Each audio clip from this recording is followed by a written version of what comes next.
Chapter 153, The First Elder's Condition, 3, Big Brother, do you really not want to be the young master of the Feng family? Feng Aoran appeared after Leng Ruoxue left. No, Feng Moran said softly as he glanced at his younger brother.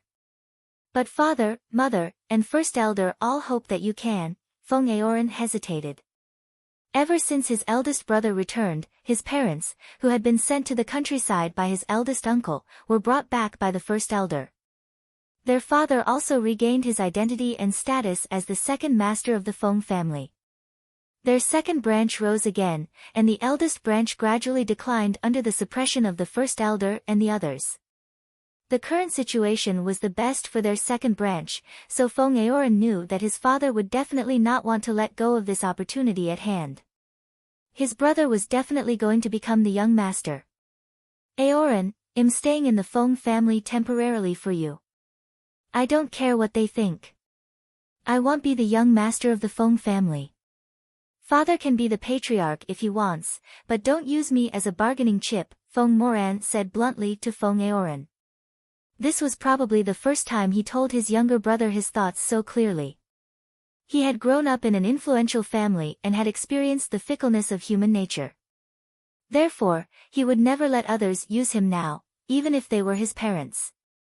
Big brother, if you don't become the young master, then there's no one else in our Feng family, Feng Aoran said worriedly.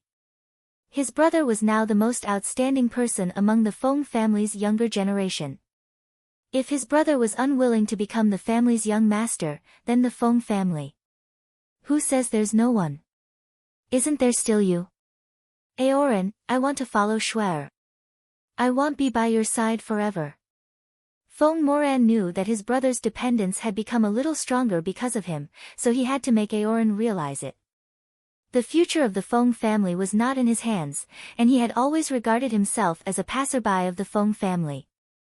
Big brother, I don't really want to be the young master either, Feng Aoran said honestly.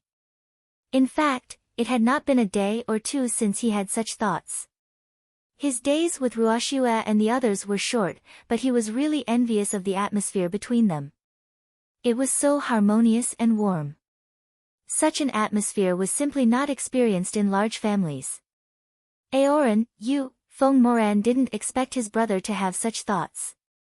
Big brother, may I follow you? Feng Aoran looked at Feng Moran expectantly. Feng Moran was stunned by Feng Aoran's words, and it took a long time for him to come back to his senses. Did I hear it right? Aoran, you want to follow me? Feng Moran asked to confirm. I don't want to be the young master. I just want to follow Big Brother, Feng Aoran said seriously word by word. Aoran, neither the first elder nor our parents will agree if both of us go, Feng Moran said helplessly. He could already imagine his parents' angry faces. I believe Big Brother will think of a way to convince the first elder, Feng Aoran said cunningly with a fox-like smile on his face. I know that Big Brother agrees since he is willing to say this. Aoran, let's make a deal. If I can't convince the first elder, you have to stay in the Feng family obediently. Feng Moran said the ugly words in advance to prevent his brother from crying and making a fuss later. Yes. Feng Aoran nodded obediently. But he wouldn't stay at home and become a puppet. At worst, he would run away from home. After the guests gradually dispersed, Feng Moran went directly to the first elder. In the first elder's room. Moran, why are you looking for me? The first elder asked even though he knew the answer. First elder, thank you for your love, but I really can't be the young master of the Feng family, Feng Moran said directly. Feng Qingran was dead, but the selection of the young master of the Feng family wouldn't be delayed. Not only that, but it had to be decided in the shortest time possible to reduce the impact of Feng Qingran's death. Do you know what you are saying? The first elder asked expressionlessly, but the displeasure in his voice was obvious. I know. I hope first elder will agree. Feng Moran was still very respectful to the first elder. Do you know how many people are eyeing this position? I know, but I'm really not suitable. Feng Moran lowered his stance. If you're not suitable, then no one is. The first elder snorted and glared at Feng Moran. A spiritual sovereign with a divine beast actually said that he wasn't qualified to be the young master of the family. Who was qualified then? A divine beast. Even he didn't have one. First elder, the family is full of talents. There will be someone more suitable than me, Feng Moran said very modestly. Fine. I will let you go as long as you can find me a spiritual sovereign with a divine beast. The first elder deliberately made things difficult. First elder. Feng Moran was speechless. Does first elder have to make things so difficult for me? Even if he could find someone with aptitude comparable to Huqing, divine beasts were not cabbages. Where could he find a divine beast? I only have this one condition. The first elder narrowed his eyes, not looking at Feng Moran, making it clear that there was no room for negotiation. First elder, please rest. Feng Moran smiled bitterly as he exited the first elder's room, his face full of helplessness. After returning to his room, he saw Feng Aoran waiting for him. Big brother, how was it? Feng Aoran hurriedly asked. I failed. Feng Moran shook his head helplessly. What did the first elder say? Feng Aoran couldn't help asking. The first elder, Feng Moran told his brother the condition that the first elder proposed. This condition is really too harsh. How is that possible? Feng Aoran cried out speechlessly. This was clearly forcing him. It was too much. Big brother, what should we do now? Feng Aoran's pitch-black eyes stared at Feng Moran. He didn't have any good ideas. He was counting on his brother. Let's take it one step at a time. Feng Moran didn't have any ideas now. Big brother, actually, I think you can look for Ruoxue. She might have a way, Feng Aoran suggested. Chapter 154, The First Elder's Condition, 4, I don't want her to know about this. Feng Moran said lightly. He owed Shuer enough. He really didn't have the face to make her worry about his own affairs. Okay. While the two brothers were discussing, someone suddenly knocked on the door. Feng Moran gave his brother a look, and Feng Aoran went to open the door. Dad, Mom, why are you here? Feng Aoran pretended to be stupid. Aor, we're here to look for Moer, Su Qi, their mother, said. Oh, big brother is preparing to sleep. Dad, Mom, let's not disturb him, Feng Aoran said to his parents very understandingly. Move aside. We have something important to tell your brother, Feng Rui said with a displeased face. Aoran, let father and mother in. Feng Moran shouted from the inner room. He heard what the three of them said. Oh, Dad, Mom, please come in. Stinky brat, what the hell are you doing? You actually don't want to be the young master of the Feng family? Feng Rui walked into the inner room angrily and immediately scolded Feng Moran fiercely. I'm not interested in becoming the young master of the Feng family. Leave this position to those who want it. Feng Moran said without a care. In fact, he had expected his parents' reaction. Do you know what you're saying? I think you must be exhausted. Don't go out for the time being and just stay at home. When you stop talking nonsense, I'll let you out, Feng Rui said domineeringly. I know what I'm saying. It's just that you don't want to admit it, Feng Moran said nonchalantly. This was the so-called familial affection among top families. Everything was for benefits. A son was a good son when he had value. When he couldn't satisfy their requests, he would become an abandoned son. Fortunately, he had long been indifferent to this kind of familial affection. During his stay in the Feng family, his parents always said that they wanted to compensate him and care for him, but he knew very well that his parents were using him for their own benefits. He had already become his father's biggest bargaining chip in becoming the patriarch. He knew that as long as he became the young master of the Feng family, the first elder would support his father in becoming the patriarch. But because he refused, his father's position as the patriarch was very likely to be lost. Otherwise, his father wouldn't be so angry. Presumably, the first elder had already communicated with his father.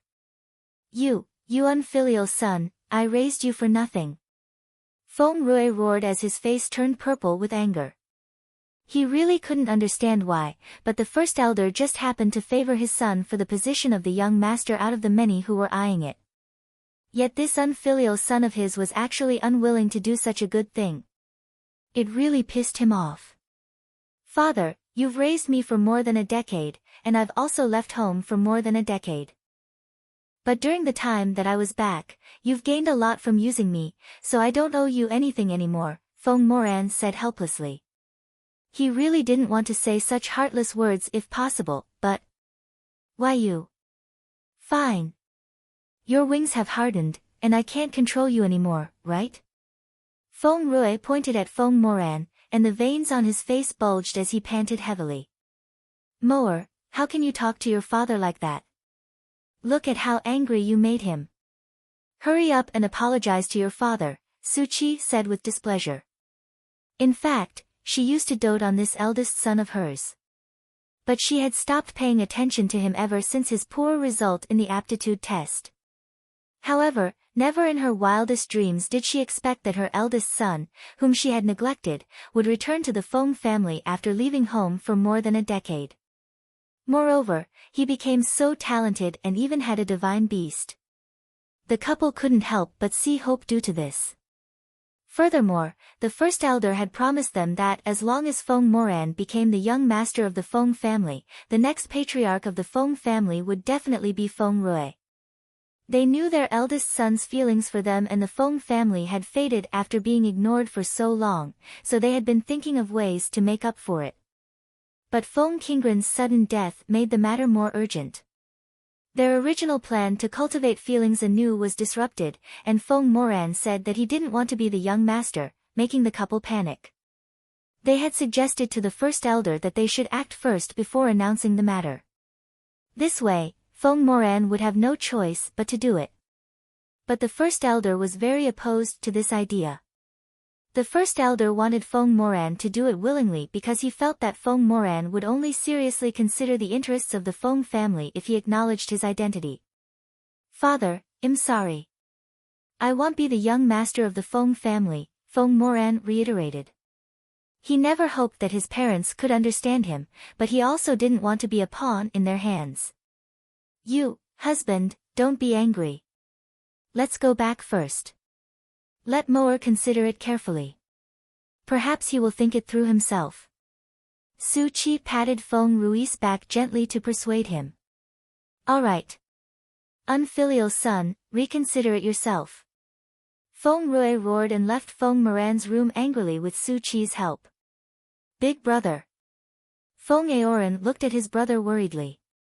Alas, he didn't expect his parents to react so strongly. He was a little scared just now. I'm fine, Aoran. Go back to your room and sleep, Feng Moran said, not wanting his brother to worry. Okay. Big brother, rest early too. Feng Aoran closed the door for Feng Moran and left the room. In the main hall of General Ling's mansion. Miss, as you expected, the Su family really took Su Nair's corpse away. Feng De looked at Leng Ruoxue with admiration. This was the report he obtained from the team he sent to monitor the Feng family. Isn't that normal? No one from the Su family showed up at the funeral. They were just embarrassed. The Su family has always been proud of their daughter. Now that this has happened, it's really hard to say if anyone will dare to marry their daughters in the future, Leng Ruoxue analyzed. She despised people who sold their daughters for benefits the most, and the Su family was just such a family. Chapter 155, The First Elder's Condition, 5, Miss, you are very proper, Feng De said flatteringly.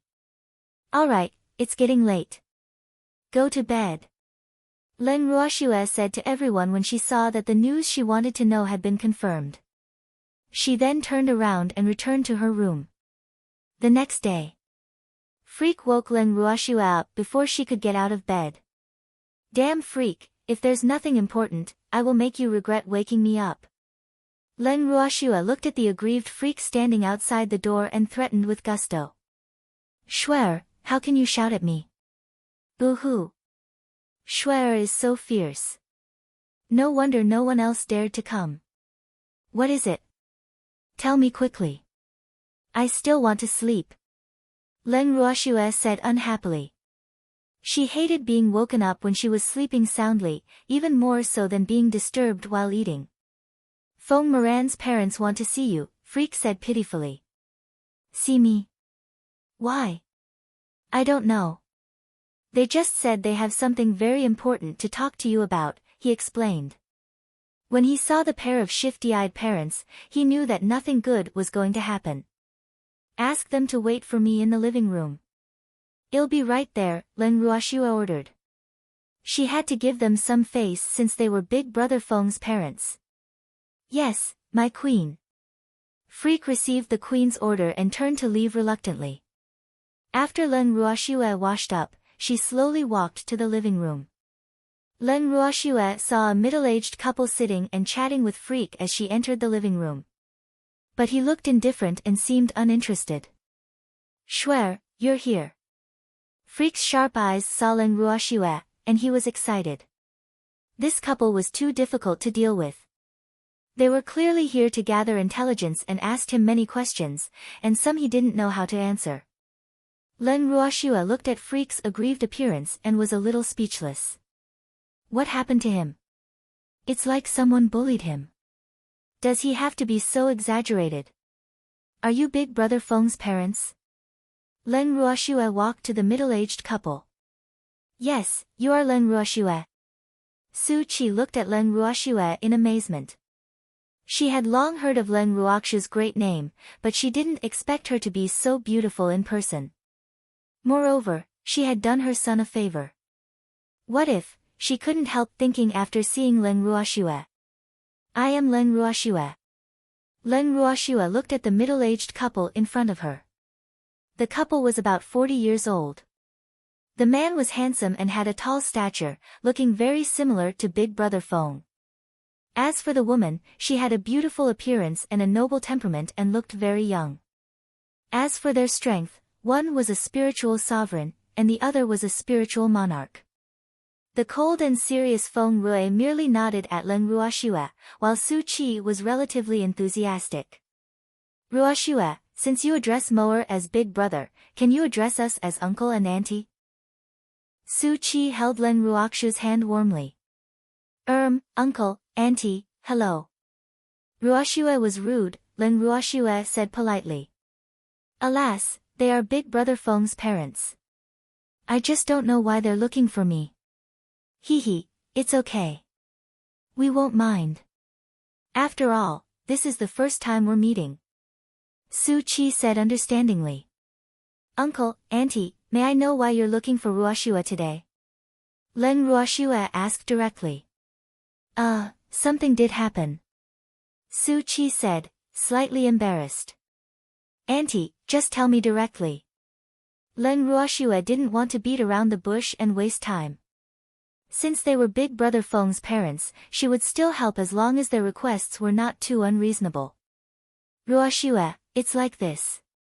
You know that Qing Ran just passed away, but the position of the young master of the Feng family can't remain empty. So, what the first elder wants is for Moran to become the young master, Su Qi explained simply. That's a good thing. Len Ruoxue echoed. Of course it's a good thing. It's a good thing that many people can't ask for, but that foolish child isn't willing. Tell me, is there anyone as foolish as him? Su Qi complained to Len Ruoxue. Big Brother Feng isn't willing? Yes, he doesn't want to, so we would like to ask you to help and persuade him. He's indebted to you, so perhaps he will listen to you, Su Qi suggested. This was something the couple had discussed all night. Auntie, it's not that I don't want to help. It's just that I've never liked to impose on others. If Big Brother Feng doesn't agree to it himself, I won't force him. Moreover, I don't have the right, Len Ruoxue explained nicely. Ruoxue, we just want you to help us persuade him, not force him. You don't know how stubborn this child is. He can't fulfill the condition the first elder proposed, Su Qi said helplessly. What did the first elder propose? Leng Ruoxue asked curiously. The first elder said he won't force Moer as long as he can find a spiritual sovereign with a divine beast among the younger generation of the Feng family, Su Qi said with a bitter and beautiful face full of worry. This condition is indeed very demanding. Leng Ruoxue nodded in agreement. However, it wasn't difficult for her, but... Of course. Even if you have outstanding aptitude, where can you get a divine beast? Even the first elder doesn't have a divine beast. Moer's divine beast was the only one in the Feng family. Therefore, Moer was very important to both the Feng family and the couple. Auntie, then I'll go with you to persuade Big Brother Feng. Leng Ruoxue said after some thought. She couldn't leave Big Brother Feng alone. Okay. Su Qi immediately beamed with joy. She was waiting for her to say this. Leng Ruoxue and Freak followed Feng Rui and his wife to the Feng family's main residence. Ruoxue, I won't be going in with you, Su Qi said awkwardly. Okay. Leng Ruoxue looked at the guards guarding outside Big Brother Feng's yard, and a trace of understanding flashed in her heart. Chapter 156, The First Elder's Condition, 6. She walked to Feng Moran's room, knocked on the door, and entered with Freak. Shuer, why are you here? Feng Moran was surprised to see them. Your parents went to the general's mansion this morning, Freak said in a peculiar tone with a very unhappy expression. Shuer, don't listen to them. I really don't want to be the young master, Feng Moran explained anxiously. Big Brother Feng, I know. I'm not here to persuade you. Bring me to see the Feng family's first elder. Leng Ruoxue interrupted Feng Moran. Do you really want to see him? Yes. All right. But don't agree to any of the first elder's conditions for my sake, Feng Moran said with a warning look in his eyes. He owed Shuer enough. Don't worry, I know what I'm doing. Feng Moran brought Leng Ruoxue and Yi Chen to the first elder's residence. No one stopped him on the way. All of you wait outside. Only Miss Leng is allowed to enter, the first elder in the house instructed. Shuer, Freak grabbed Leng Ruoxue, who was about to enter the house, and glared at the dirty old geezer in the house with displeasure. This old pervert actually only wants Shuer to see him alone. Be good and wait for me outside, Leng Ruoxue said as she walked into the house.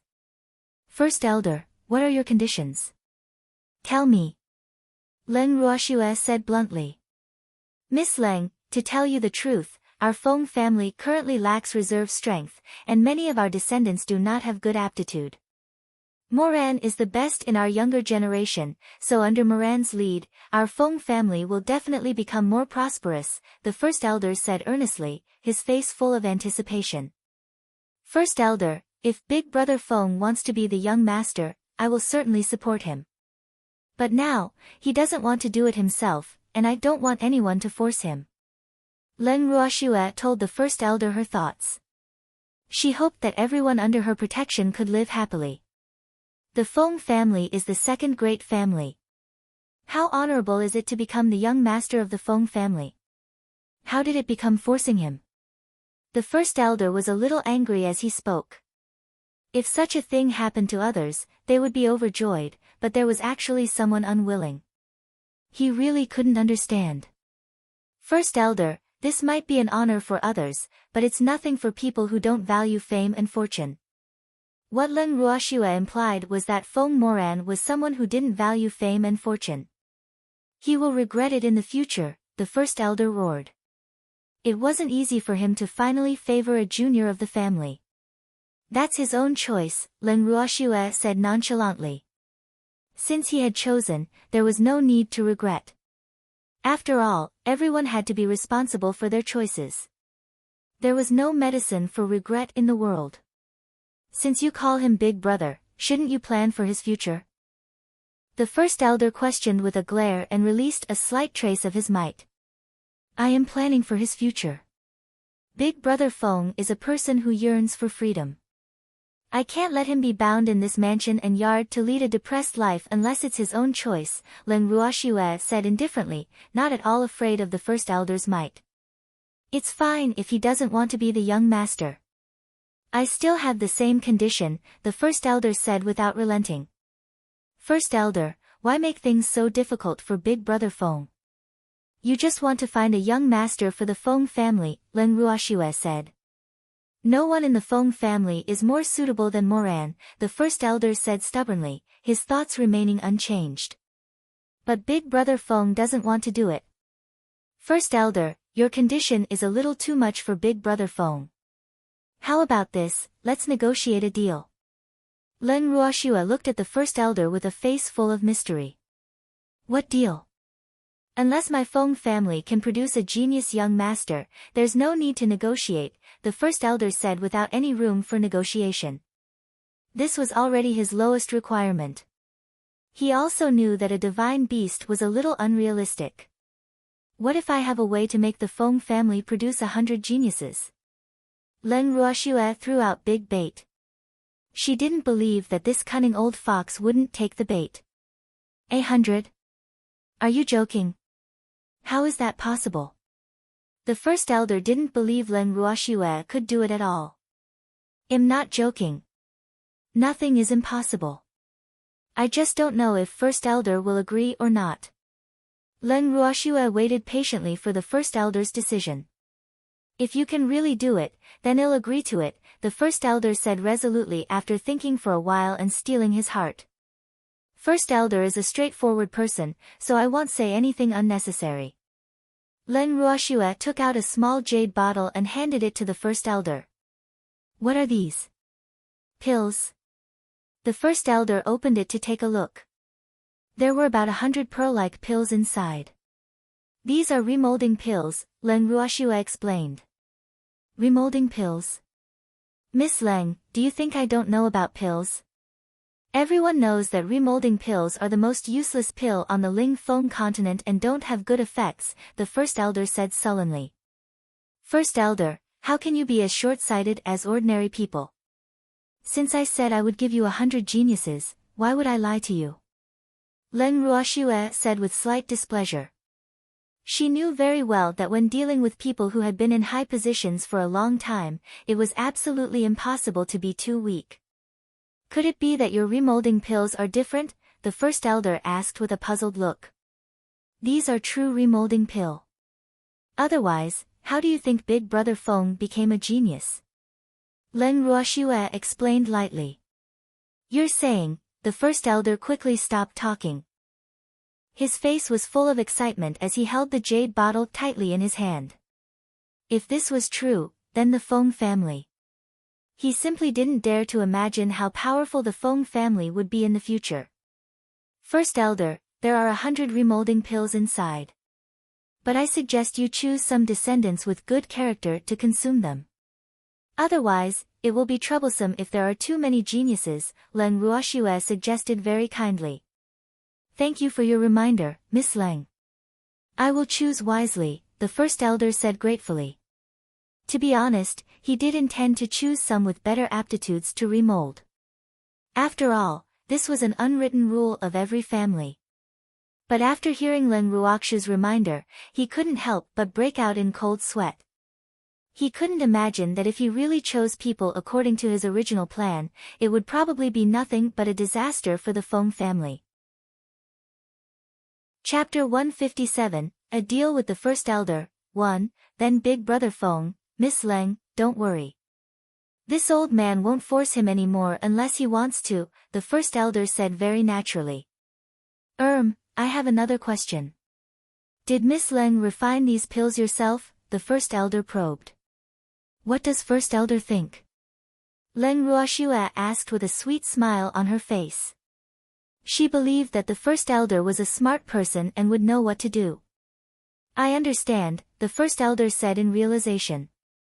What a monster.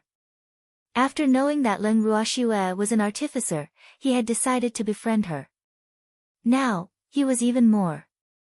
Miss Leng, our Feng family is willing to become allies with Miss Leng and advance and retreat together in the future, the first elder continued after a pause.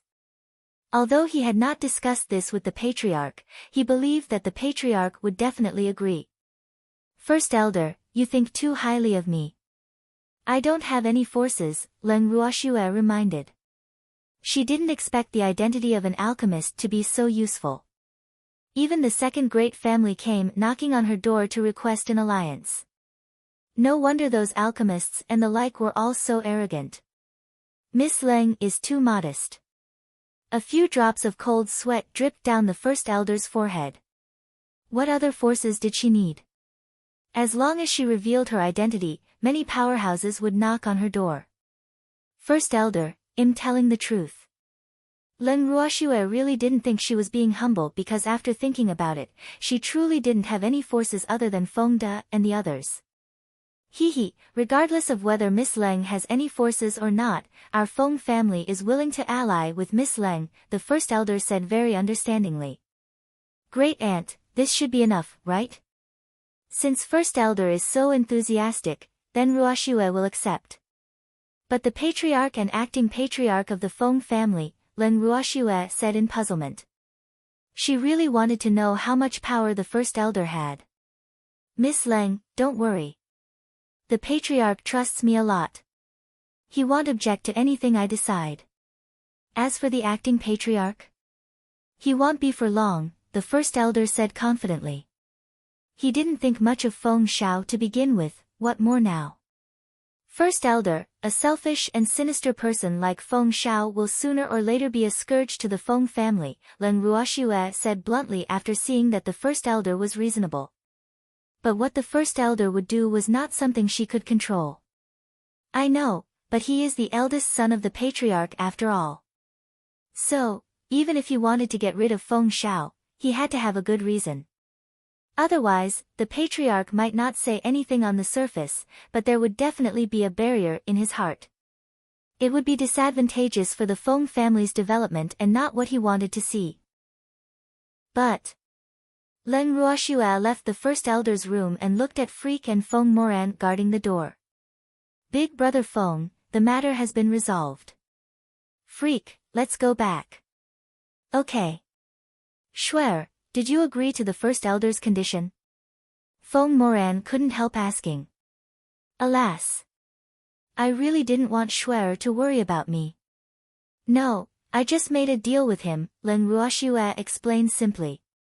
What deal? Feng Moran asked quickly.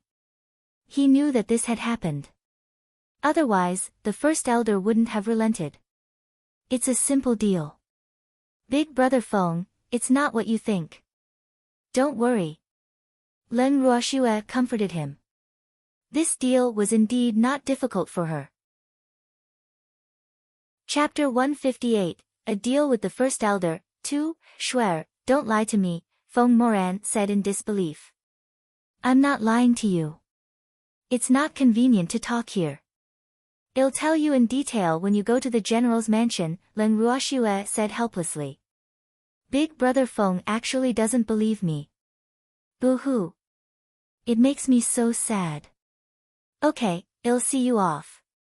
He originally wanted to go back today, but he still had some things to settle. After settling the things here, he would immediately go to the general's mansion. Feng Moran saw her off for a long time. And in the end, Leng Ruoxue had to chase him back. Shuer, what deal did you make with the Feng family's first elder? Freak asked curiously after they returned to the general's mansion. 100 remolding pills. Is that all? Well, this wasn't difficult for Shuer. Moreover, he wasn't surprised that the Feng family's first elder agreed. After all, 100 remolding pills would definitely be enough to remold the younger generation of the Feng family. Freak, the Feng family still wants to form an alliance with me, Leng Ruoxue continued and conveniently explained her conversation with the first elder in the house to Freak. The first elder really profited this time, Freak said a little angrily. Freak, he's already an old man, Leng Ruoxue said speechlessly. How can he be jealous of an old man? Shuer, the seventh prince is still in the dungeon. Hurry up and get rid of him, or we'll have to raise him and waste the money of our general's mansion. Freak changed the topic and reminded her. The seventh prince was more of an eyesore than a bad old man. Okay. Let's go to the dungeon to take a look after lunch. She had locked the seventh prince up for several days and didn't know what he was like now. With this in mind, she couldn't help feeling a little expectant. After lunch, Leng Ruoxue and Freak went to the dungeon where the seventh prince was locked up.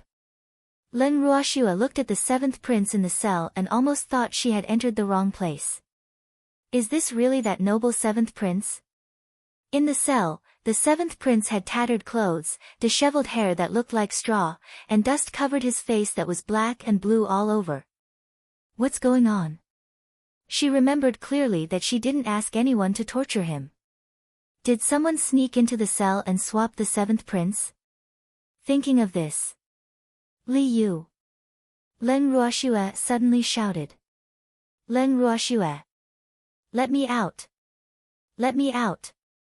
Sitting on the ground, Li Sun suddenly raised his head and yelled at Leng Ruoxue. He didn't want to stay here. He was the noble seventh prince. How could he stay in a cell? It seems to still be the seventh prince, just that his eyes are a little unfocused. His mental endurance must have reached its limit. As expected of a pampered prince. He's already become like this after just a few days. So useless.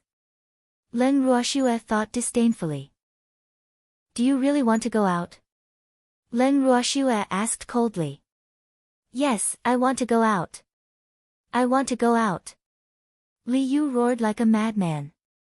You can still live if you stay here. Leave. Do you think you would still be able to live? Leng Ruoxue reminded. She felt that she was too kind to think so much for her enemy. No, I won't die. Imperial father will protect me. And Nair. She is the most favored eldest young lady of the Su family. She won't let others kill me, the seventh prince said as if he was talking to himself. Your father can't even protect himself, so how can he protect you? As for Su Nair, it's impossible for her to care about your life and death because the Su Nair you miss is already dead. Leng Ruoxue really didn't want to break his beautiful dream. But a dream was a dream, and people always had to face reality. No, you're lying to me. You're lying to me. My imperial father will protect me. And Nair won't die. How can she die? Li Yu didn't believe Leng Ruoxue at all. Suddenly, his eyes became sharp and fierce. He glared at Leng Ruoxue fiercely and said, It's you. It must be you. What did you do to Nair? You must have caused Nair's death. You vicious woman with a snake's heart, I won't let you go. Li Yu screamed crazily. His eyes were bloodshot, and the veins on his face bulged. He had entered a peak state of madness. Do you really think your Nair is good? To tell you the truth, she died on Feng Qingguan's bed. The cause of her death was excessive indulgence. Leng Ruoxue despised men like Li Yu who ran away from reality and were unwilling to face reality, so she could only kind-heartedly wake him up. Feng Qingran. No, you're lying to me. Tell me you're lying. Nair isn't that kind of woman. She isn't. Li Yu wilted. This blow was too great for him. He really couldn't accept the woman he loved dying on another man's bed. She isn't. If she wasn't, then no one is, Yiqin said coldly. Li Yu is really a useless man. He was actually fooled by a woman, but he actually treated that slut as a holy goddess. He really deserves to be fooled. She isn't.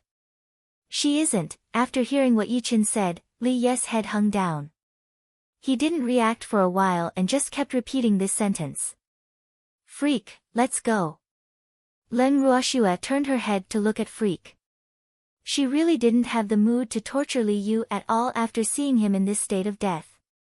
She clearly didn't do anything yet, but Li Yu couldn't bear it. Such a person was truly trash. Okay. Don't go. Don't go. Li Yu finally reacted and hurriedly pleaded, but no one bothered with him. Shuer, what should we do with Li Yu? Freak asked with a headache after leaving the dungeon. Give him back to Li Yuan.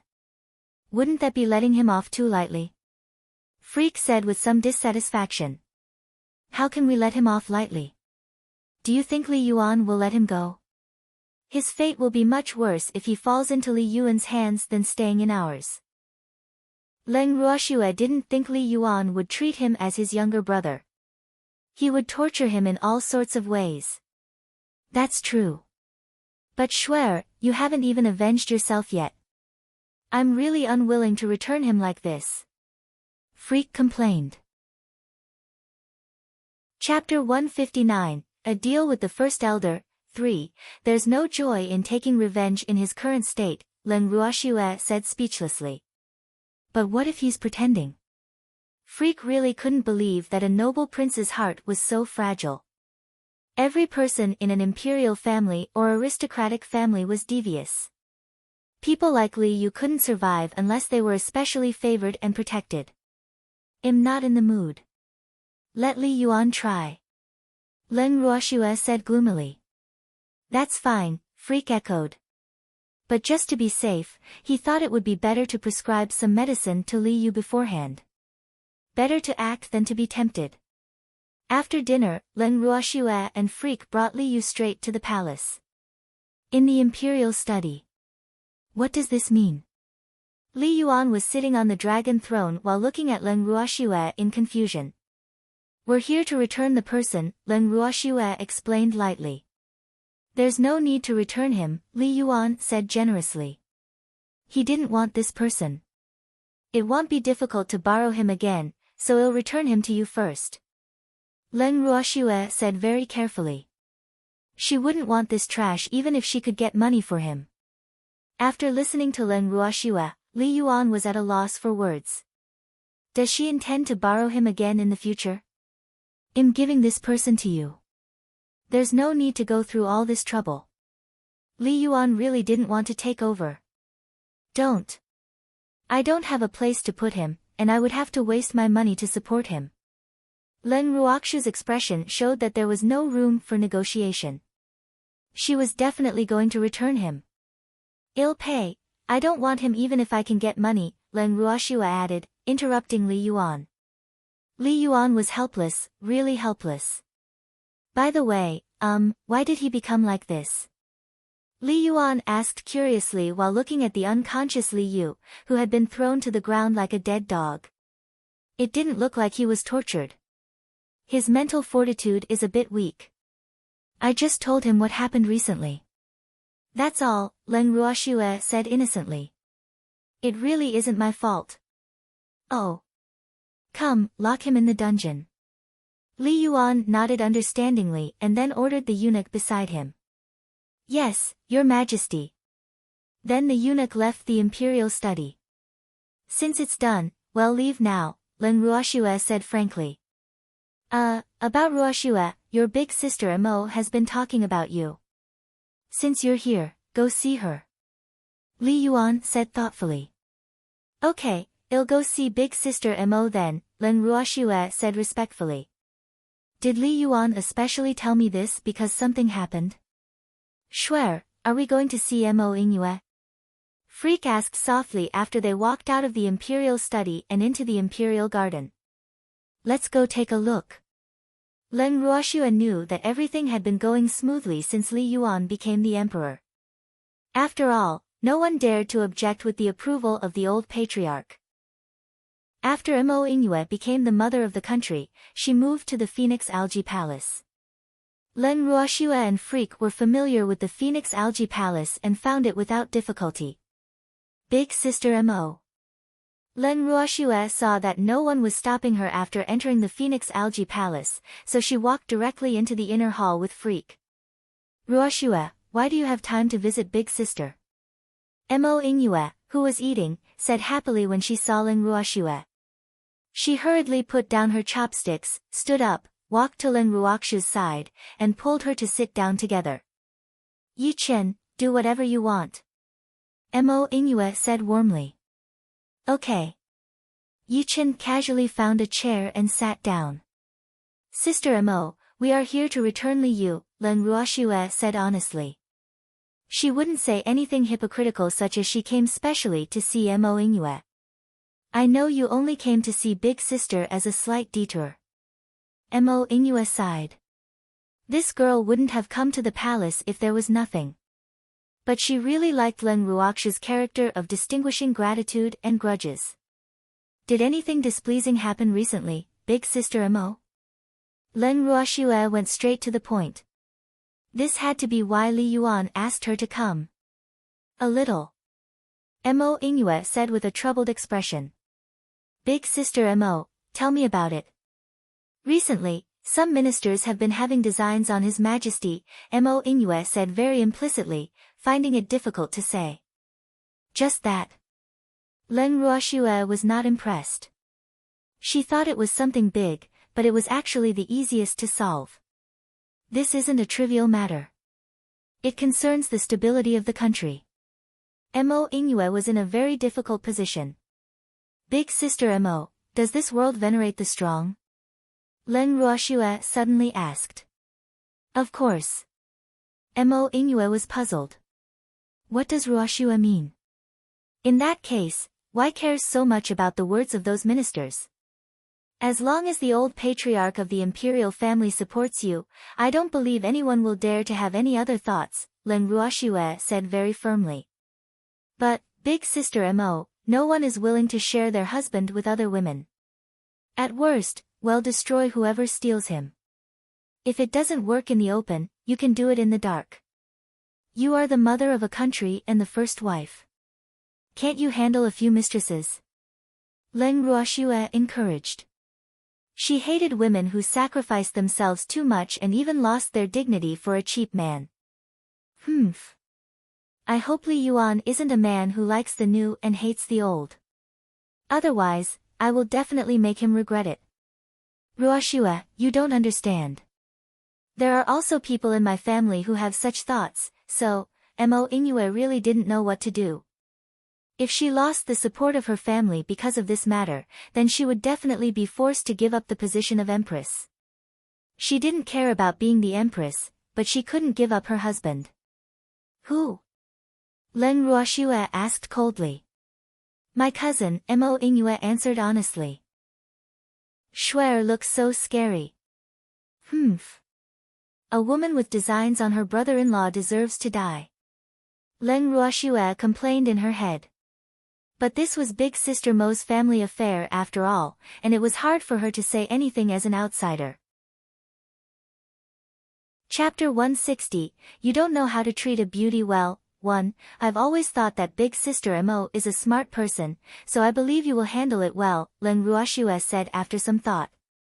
It was difficult even for a fair official to settle family affairs. Moreover, she was only an outsider. But she believed that with her support and encouragement, those women who wanted to be mistresses would definitely not be a match for Mo Inoue. Yes, I won't let those women succeed, Mo Inoue said resolutely. With Ruoxue's encouragement, her fighting spirit immediately soared. She would never let other women snatch her man away. Never. Big sister Mo, it's getting late. Well, get going. Alright, I'll see you out. Mo Inoue hurriedly stood up. Big sister Mo, you don't have to be so polite, Len Ruoxue declined. I can't bear little sister Ruoxue leaving, Mo Inoue said with a smile, her mood already adjusted. Mo Inoue sent Len Ruoxue and Yi Chen out of the Phoenix Algae Palace. She only turned back reluctantly after they disappeared on Quill's back. After returning to the general's mansion, Len Ruoxue and Freak went to the living room where Fengde and the others were waiting for them. Mississippi. Fengde, how are the preparations for the Prosperity Pavilion coming along? Len Ruoxue asked as she sat down on the main seat. Miss, we're almost ready. We can open on time in 3 days, Fengde reported. Oh, right, have you sent out all the invitations? Len Ruoxue asked. Yes, and the general will be back tomorrow. Got it. It's getting late. Let's go back to our rooms to rest. We'll be busy in a few days. Len Ruoxue looked up at everyone in the living room. Okay, everyone answered quickly. Freak, I plan to enter seclusion these few days to refine a few defensive sacred artifacts for the Prosperity Pavilion. Don't disturb me if there's nothing important, Len Ruoxue said to Freak after thinking about it. Okay. He nodded reluctantly. After returning to her room, Len Ruoxue directly entered the Heaven and Earth bracelet. Big sister. Qing Ju appeared in front of her. Qing Ju. Len Ruoxue picked up the pink toddler and pinched his tender little cheeks. Big sister, you're taking advantage of me again. Qing Ju pouted his pink lips in complaint. Of course not. Len Ruoxue put Qing Ju down awkwardly. Why does this damn child look so cute for no reason? Which adult doesn't want to pinch such a cute little thing? Girl, it turns out that you are so perverted too, the shiny butterfly said as if it had just found a comrade. Pervert your head. Len Ruoxue said angrily as she swatted the very tactless butterfly away. Boo-hoo. Girl, you are too crude. As a girl, you have to be gentle, or else you won't be able to find a husband. The butterfly that was knocked away flew back again and advised her earnestly. Get lost. Len Ruoxue couldn't bear it anymore. What kind of rubbish butterfly is this? Girl. The butterfly looked at the furious Len Ruoxue with tears in its eyes, not knowing what was going on. It didn't think it did anything wrong. It was telling the truth. Qing Ju, big sister is going to refine artifacts. I'll leave this damn butterfly to you, Len Ruoxue said to Qing Ju and then walked directly into the purple bamboo house. Okay, Qing Ju said as he looked at the aggrieved butterfly. In fact, there was nothing he could do with this butterfly. He had locked it up countless times, but he couldn't keep it locked up at all. Thinking of this, he couldn't help but size up the butterfly carefully. Why are you looking at me like that? I'll be shy, the butterfly said coquettishly. Qing Ju's face darkened. He raised his small hand and directly locked the thick-skinned butterfly into the space cage he set up. But the butterfly flew back in no time. Qing Ju looked at the palm-sized butterfly dejectedly. Why? How is this possible? Every corner of the Heaven and Earth bracelet was within his control, but he just couldn't do anything to this butterfly. He was an artifact spirit. As the spirit of a divine artifact, his level was countless times higher than this damn butterfly's. But the result was very cruel. He couldn't deny that this butterfly had dealt him a blow. After Len Ruoxue entered the refining room in the purple bamboo house, she didn't start refining immediately. Instead, she first conceptualized the artifacts she wanted to refine. Besides defensive sacred artifacts, she had to refine a copy of each of the items being used in the general's mansion, which she had refined based on things from her previous life. There were also hot pots. After thinking about it, she realized that she had a lot of things to refine. Len Ruoxue prepared the materials for various artifacts and equipment and then focused on refining the things she needed. When Len Ruoxue finished refining and left the Heaven and Earth bracelet, 2 days had passed outside. Freak, why are you sitting here? Len Ruoxue opened the door and saw Freak sitting on the stone steps outside her room, looking pitiful. Schwer. He looked up, and his diamond-like bright eyes had 2 streams of tears as he looked at Len Ruoxue pitifully. What happened? Len Ruoxue was puzzled. Grandpa came back with a stunningly beautiful man and a bad old man, he explained softly. Then what? Len Ruoxue didn't understand. Was he bullied? But she didn't believe that anyone could bully him. That bad old man is that beautiful man's master. He said he wants to form closer ties with Grandpa, Freak explained while on the verge of crying. Pfft. Len Ruoxue couldn't help laughing lightly. So it turns out Freak is jealous again. You're laughing. Even you are bullying me. Freak felt wronged, and tears welled up in his eyes. Of course not. Leng Ruoxue was a little speechless. Why do people keep saying that recently? I am a good child. Swear, someone is here to snatch you away from me again. Boo-hoo. What should I do? Freak looked at Leng Ruoxue helplessly and kept thinking about when Shuer would truly belong to him. Freak was very anxious. This opponent wasn't easy to deal with. Chapter 161, You Don't Know How to Treat a Beauty Well, 2, Nonsense. Let's go see Grandpa since he's back. Leng Ruoxue looked at the nervous Freak. This damn Freak is quite cute. Oh, Shuer, don't be tempted by other men. Freak reminded her worriedly. Am I so easily seduced by beauty? Leng Ruoxue glanced at Freak and asked in return. No. If it was true, I would have gotten you in my palms a long time ago, he complained in his heart. Then what are you worried about? Yes, I believe Shuer, Freak said with ease. In fact, he was just pretending to be pitiful. Otherwise, how could Shuer feel pity for him? Leng Ruoxue and Freak went to her grandfather's study. Before entering, they heard happy chatting and endless laughter inside. Grandpa. Leng Ruoxue knocked on the door. Shuer, come in. Leng Qingtian hurriedly said when he heard his precious granddaughter's voice. The two of them pushed the door open and walked in. Leng Ruoxue looked up at the situation in the study and saw 4 people in total. In addition to her grandfather and brother, there were 2 strangers. One of them was about the same age as her grandfather. He had a round face, ordinary facial features, and a round body. He wasn't tall, and his aura was restrained. He was a spiritual supremacy. The other person was about 20 years old. He had a handsome appearance, starry eyes like the moon, and a noble and extraordinary temperament. His strength was not low either, and he was an advanced spiritual sovereign. They must be the master and disciple that Freak mentioned. No wonder he treats him as a love rival. This young man is good in appearance, temperament, and strength. The master and disciple pair were also looking at Leng Ruoxue while Leng Ruoxue was looking at the two of them. Shuer, let Grandpa introduce you. This old man is an old friend of Grandpa.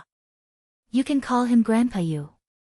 This is old Ye's disciple, Dongfang Yun, Leng Qingtian introduced simply. Old Yu, nephew Dongfang, she is my granddaughter, Leng Ruoxue, Leng Qingtian continued, his face full of pride. Old Leng, your granddaughter is indeed as the rumors say. She's just right for my disciple, Old Yu said with a satisfied expression. Master. Dongfang Yun glared at his master in embarrassment and then turned to Leng Ruoxue. I'm sorry, Miss Leng. My master likes to joke, Dongfang Yun said in a very gentlemanly manner. It's really too embarrassing for master to say that, he grumbled in his heart. It's okay.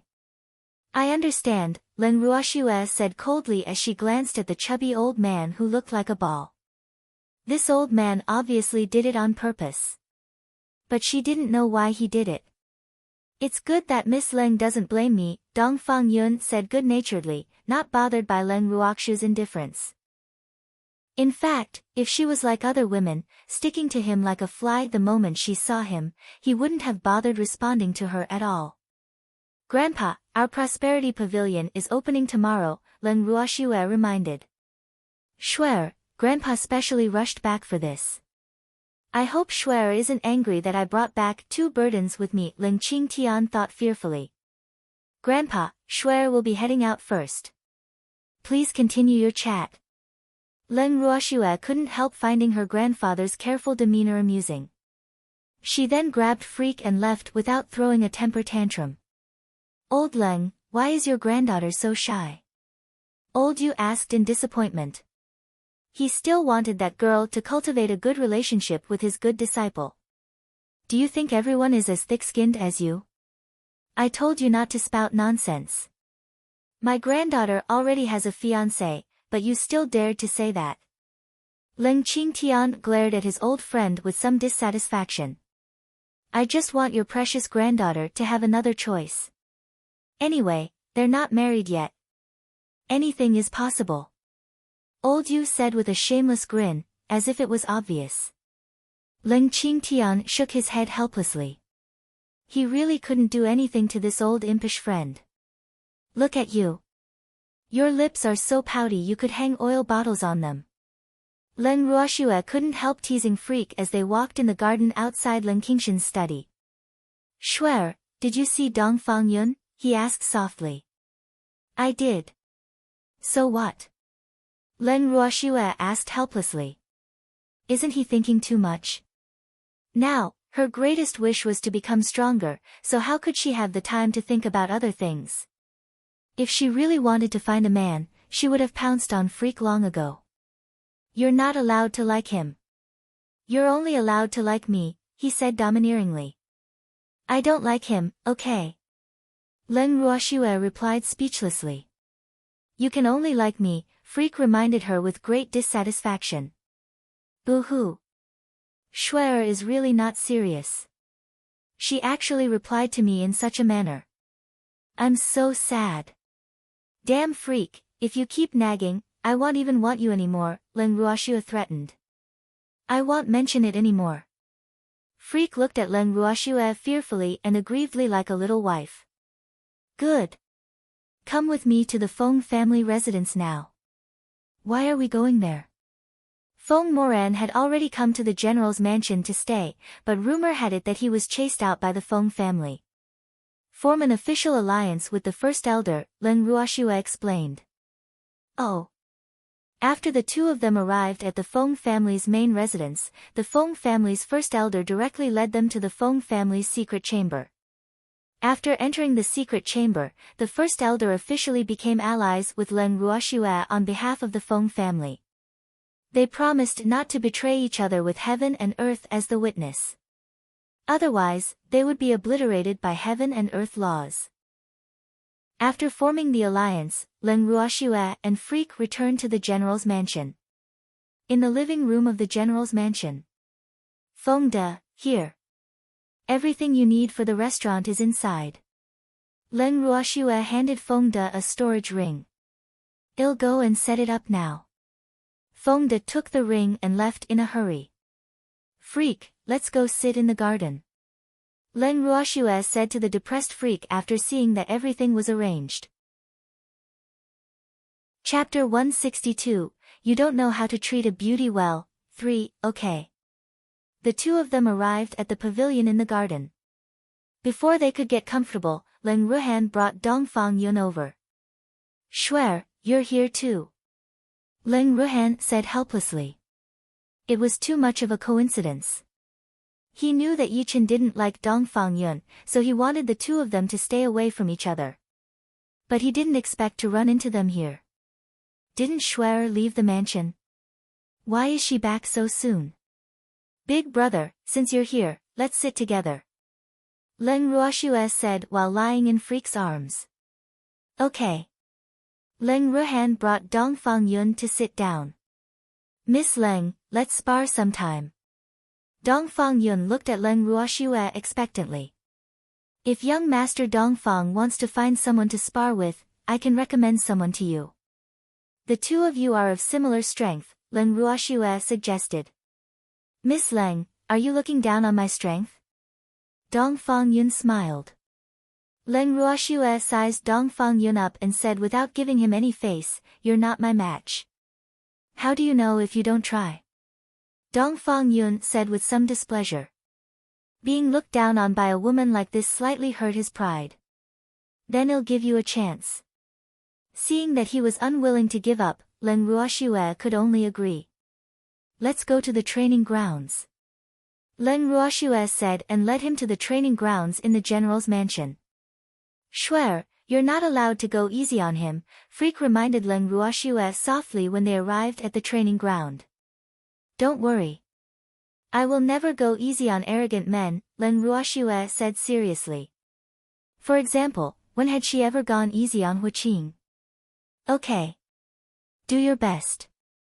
You must beat him up until his teeth are all over the ground, Freak said very mischievously. He's the disciple of Grandpa's friend. It wouldn't be good to beat him up too badly. Let's save him some face. Leng Ruoxue said very kindly. Okay then. Shuer, good luck. When Leng Ruoxue and Dongfang Yun arrived at the training grounds, the entire Blazing Flame mercenary group gathered around. Miss, you can do it. The mercenaries of the Blazing Flame mercenary group cheered for their goddess excitedly. It seems like you have a lot of supporters, Dongfang Yun said with some envy. These people were all very hot-blooded. They are all mercenaries of my mercenary group, so of course they support me, Leng Ruoxue explained. Let's begin. After you. Dongfang Yun said gracefully. Do all men have to be like this? Leng Ruoxue rolled her eyes speechlessly. You will end up very miserable if you look down on women. Take this. Feather of the Fire Phoenix. Leng Ruoxue shouted and released a stream of fire attribute spiritual power without hesitation. Her opponent was an advanced spiritual sovereign, so she used a heavenly spiritual skill directly. Dongfang Yun looked at the beautiful feather flying toward him and didn't dare to lower his guard in the slightest. He had long heard of Leng Ruoxue's strength, so he became extremely alert in this battle with her. Seeing the feather approaching him, Dongfang Yun hurriedly set up a curtain wall. This curtain wall was composed of water attribute spiritual power, and water could counter fire. After Leng Ruoxue's fire attribute spiritual power encountered his water attribute spiritual power, it would meet its nemesis. But would it turn out like what he thought? When Leng Ruoxue's feather pierced through his water curtain and headed straight for him, Dongfang Yun was stunned. It only lasted for a few seconds, but when he recovered, the feather was already in front of him and was staring at him. Dongfang Yun was a little depressed by this situation. He didn't want to admit it, but he knew that he had lost. But what did this little guy mean? Why didn't it attack? Did Leng Ruoxue's spiritual power have to be so spiritual? It was as though it was waiting for something. In fact, he was right. The little feather was waiting for its master to give the order. As long as its master gave the order, it would burn the man's clothes to ashes. But Leng Ruoxue would never know what was going through her spiritual power's mind. If she knew, she would never give such an order. But as Dongfang Yun screamed, everyone saw his body start to light up. After a short while, his clothes were burned to ashes, revealing his perfect figure. After burning his clothes, the flames disappeared. Dongfang Yun also fainted. Everyone present watched this magical scene in disbelief. Then they looked at Leng Ruoxue in shock. Why are you looking at me like that? Leng Ruoxue shouted angrily. What do those glances mean? She was so mad. Shuer, you really don't know how to be protective of the fairer sex, Leng Ruohan complained. But he was overjoyed in his heart. Shuer is really formidable. Flame specialized in burning men's clothes. Fortunately, Leng Ruoxue couldn't hear her brother's thoughts. Otherwise, she would be depressed to death. Shuer, his figure isn't as good as mine, Freak said with dissatisfaction while looking at Leng Ruoxue resentfully. Wait. What does this have to do with figures? Cold sweat dripped down Leng Ruoxue's forehead. Heavens! Do they think I did it on purpose? If you want to look, just look at mine. Don't burn other men's clothes. Freak whispered with raging jealousy. Heavens!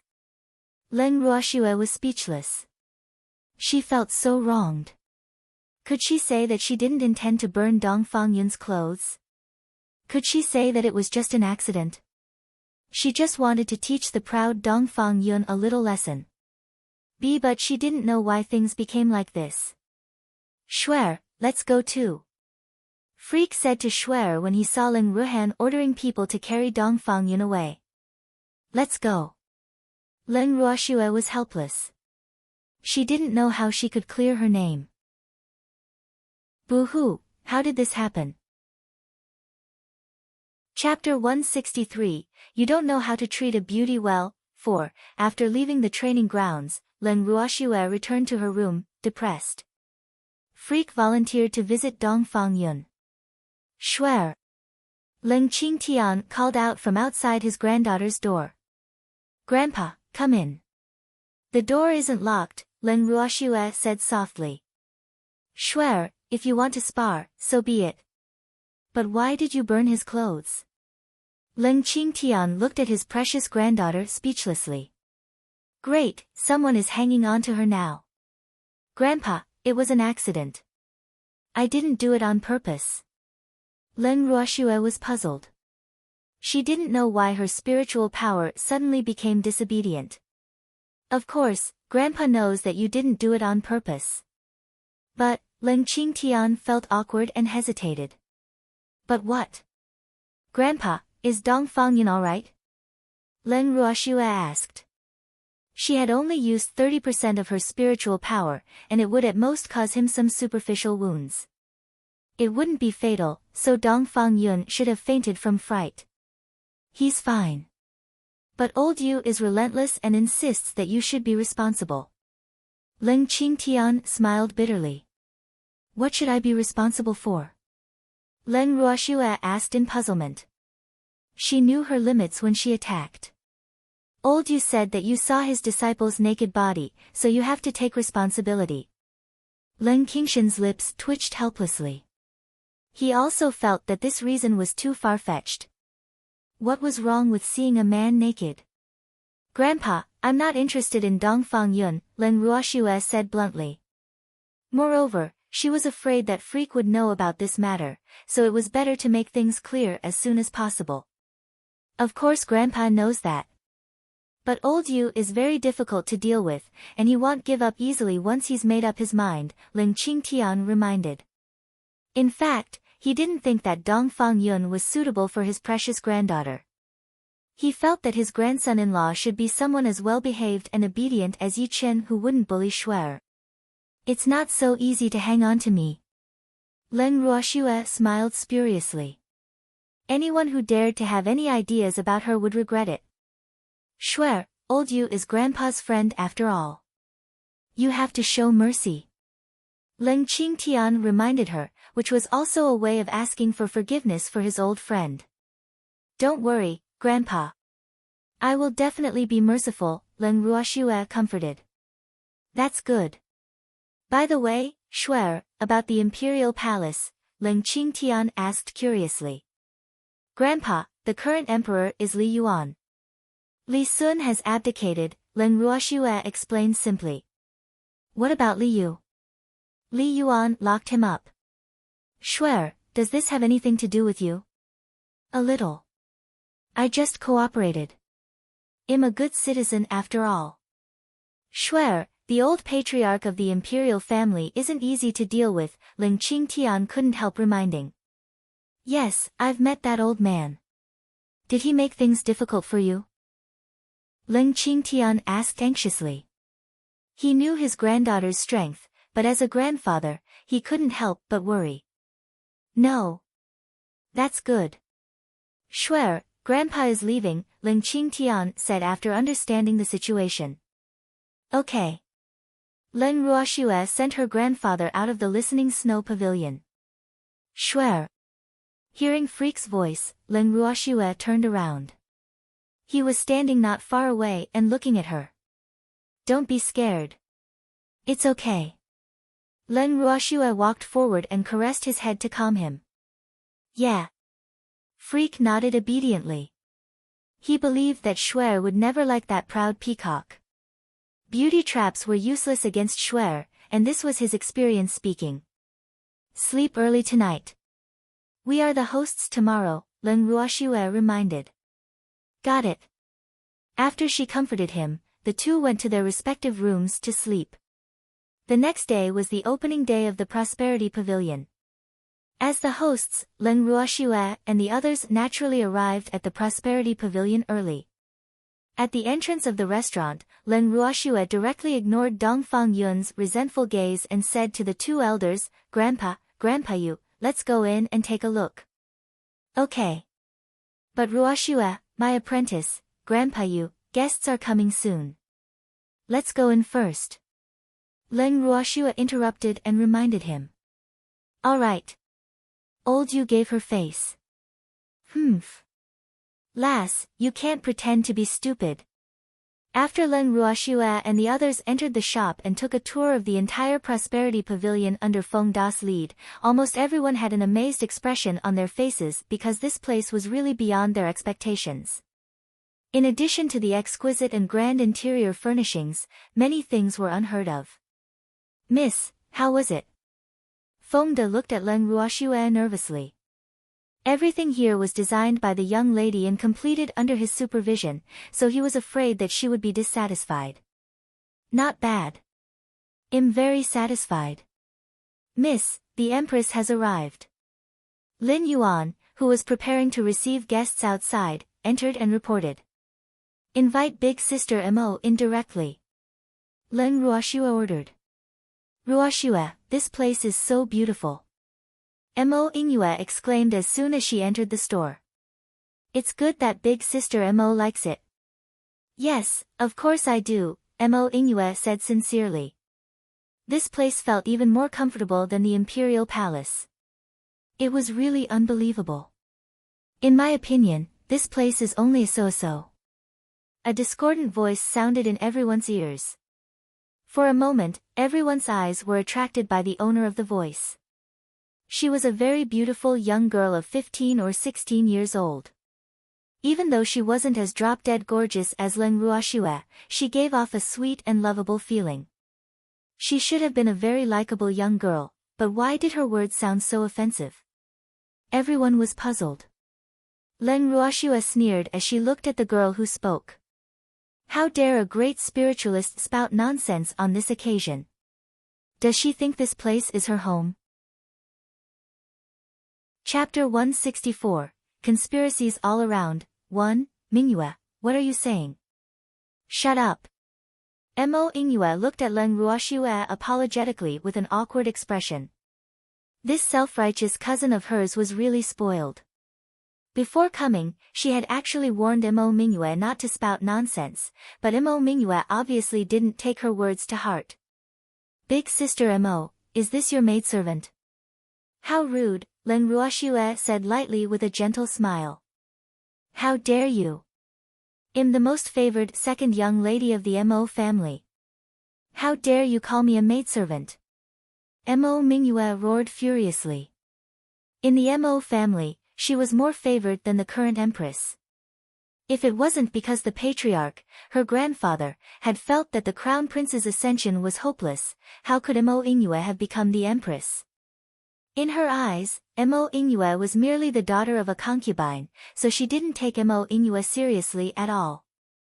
Ruoxue, she's my cousin, Mo Mingyue, Mo Ingyue explained helplessly. So what if you are the second young lady of the Mo family?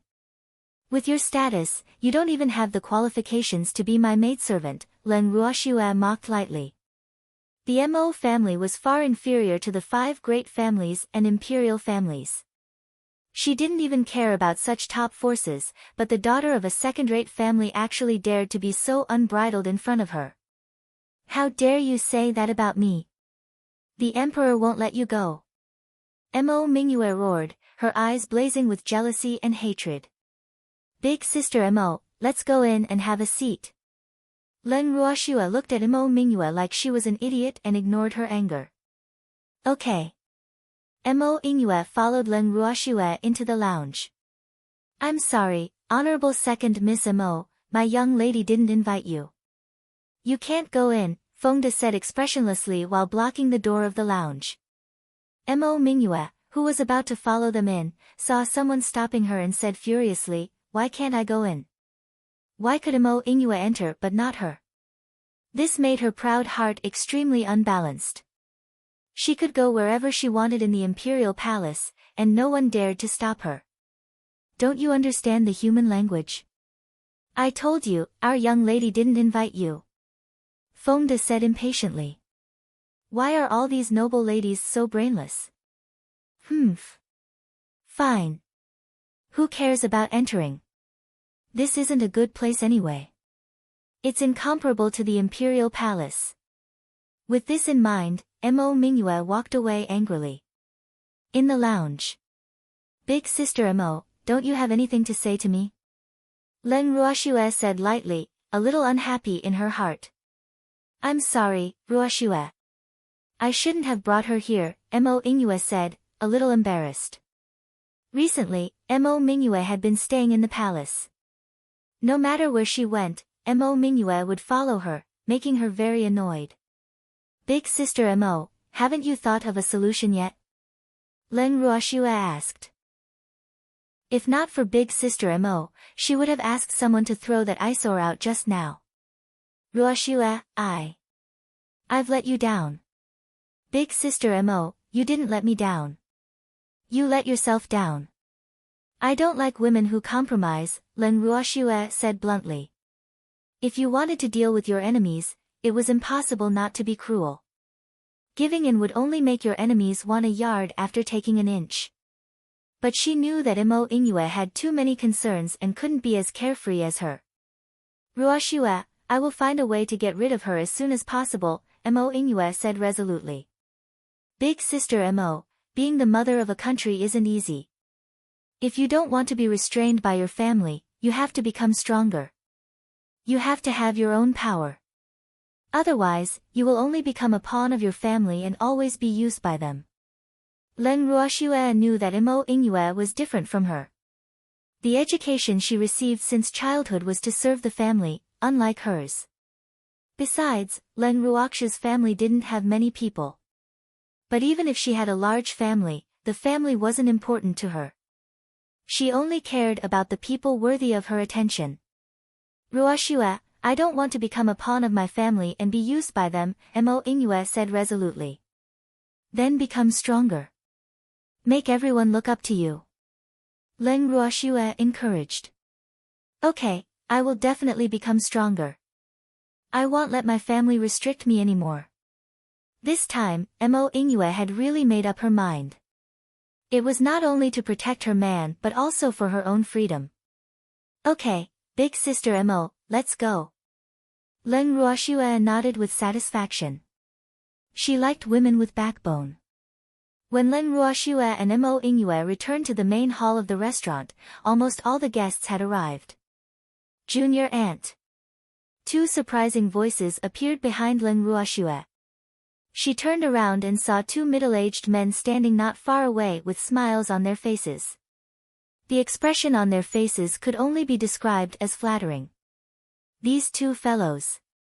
When Leng Ruoxue saw them, several black lines hung on her forehead. Why did they come? She was puzzled. The two middle-aged men walked to Leng Ruoxue and said excitedly, Junior aunt, long time no see. We missed you so much. Those who knew their identities were so surprised that their jaws almost fell to the ground when they heard how they addressed Leng Ruoxue. Oh my God! Did we hear right? The president and vice president of the Artificer Association headquarters actually addressed Leng Ruoxue as Junior aunt. What's going on? Is this a dream? It hasn't been that long, okay? Leng Ruoxue was speechless. By the way, we've only met once. Why are you acting so friendly? Ruoxue, who are they? Mo Ingyue asked curiously. They can be considered disciple nephews I've recognized. Leng Ruoxue explained. She didn't know their names. Junior aunt, the two middle-aged men actually had a tacit understanding upon hearing Leng Ruoxue's unwilling tone. They looked at Leng Ruoxue aggrievedly, as if she had abandoned them. They were going all out. Their master had reminded them repeatedly to stick to Leng Ruoxue no matter what when they came. This mission could only succeed and not fail. Chapter 165, Conspiracies All Around, 2. Seeing their expressions, Leng Ruoxue was really confused. She would have found it a little cute if it was Freak making such expressions. But no one would be able to stand two middle-aged men with strong facial features and burly statures pretending to be pitiful. Ruoxue, Mo Ingyue felt her hair stand on end. She really didn't know what to say. Hello, Empress Mo. I am Guoyong, and he's Guochang. We are brothers, the man who claimed to be Guoyong introduced. Guiyong, Guochang. Aren't they the president and vice president of the Artificer Association headquarters? Mo Ingyue was surprised. Are they really those two? Or, do they just have the same names? Rumor had it that Guiyong and Guochang were the only two supreme artificers on the Ling Feng continent. Their master, the founder of the Artificer Association, had disappeared for many years. And many people even speculated that their master was no longer around. Therefore, she really couldn't understand why they addressed Ruoxue as junior aunt. Hello. Mo Ingyue turned to look at Len Ruoxue, her eyes full of question marks. But the words "don't ask me" were written all over Len Ruoxue's face. In fact, Len Ruoxue had only just learned the names of these two people. She didn't even have an impression of their names, so it was naturally impossible for her to know that these two middle-aged men who called her junior aunt were the famous big bosses of the Artificer Association. However, the others present were not as calm as Len Ruoxue, especially those who didn't know their identities just now. They almost fainted from excitement when they heard the names of the two people. They were their idols. It was unknown who started it, but in the blink of an eye, Guiyong and Guochang were surrounded. Mo Ingyue pulled Len Ruoxue to the side and asked softly, "Ruoxue, do you know their identities?" "No," Len Ruoxue answered honestly. "They should be the president and vice president of the Artificer Association," Mo Ingyue said helplessly. "I was right. Ruoxue really doesn't know." "Oh," Len Ruoxue answered lightly. "Ruoxue, isn't your reaction a little too calm?" Mo Ingyue was a little speechless. "Ruoxue, can you not be so calm? Otherwise?" Len Ruoxue asked. "Pretend I didn't say anything." Mo Ingyue felt a little helpless. "Am I too inexperienced?" "Big sister Mo, find a place to sit for a while. I'll take a look over there." Len Ruoxue's sharp eyes saw her grandfather calling her. "Okay, go ahead. Don't worry about me." She had to find Mingyue so that she wouldn't cause any trouble. Len Ruoxue walked to her grandfather and asked softly, "Grandpa, you called me?" "Sure, those two people have very high statuses." Ling Qingtian reminded. He didn't expect them to be. "Grandpa, don't they call me junior aunt?" "You don't have to worry," Len Ruoxue comforted. Since they took the initiative to come to her door, they must have some ulterior motive. But they had to pay the price if they wanted to use her. "Okay." Ling Qingtian nodded. He felt very relieved about his granddaughter. "Miss, it's time." Feng De walked over. "Please take the guests to their seats," Len Ruoxue ordered. The first day of business was the grand opening celebration of the Prosperity Pavilion, so it wasn't open to the public today, and the guests invited were all from prominent families. After Feng De led the guests to their seats, Ling Qingtian thanked them as a general and directly ordered the dishes to be served. When everyone saw the dishes that they had never seen before and smelled the enticing fragrance, they all felt that their saliva was about to flow out. "What is everyone looking at? I won't take your money today. Don't be scared. Just eat." Ling Qingtian joked happily. "Who's afraid?" Lin Liang didn't stand on ceremony as he took the lead to pick up a piece of alluring red meat and put it in his mouth. The meat melted as soon as it entered his mouth, and its fragrance overflowed, almost causing him to bite off his tongue. "Old Leng, who made this dish?" Lin Liang asked while eating. "Didn't I tell you?" Ling Qingtian rolled his eyes at Lin Liang. "It's really them. Amazing. TCH, look at who trained them," Ling Qingtian said proudly. "Look at how proud you are," Lin Liang said angrily. Wasn't this old man just relying on his good granddaughter? What was there to be so arrogant about? What kind of food is this? It's so unpalatable. She wants to open a restaurant with this standard. Mo Mingyue harumphed in disdain. She just wanted to cause trouble. She didn't believe that Len Ruoxue would dare to do anything to her. "Mingyue, shut up," Mo Ingyue growled unhappily. She really didn't understand why Mingyue had to find trouble with Ruoxue. Ruoxue didn't provoke her. Unfortunately, Mo Mingyue's voice was too loud, and it attracted everyone's attention. Miss Mo, you might not know this, but Miss Ling opened this restaurant mainly because she was refused entry by the Spring Wind House. Shui Xinran said with a face full of mockery and a sweet smile full of schadenfreude. I see. I knew it. Why would a noble young lady open a restaurant for no reason? Mo Mingyue was even more pleased with herself when she saw someone supporting her. Xinran.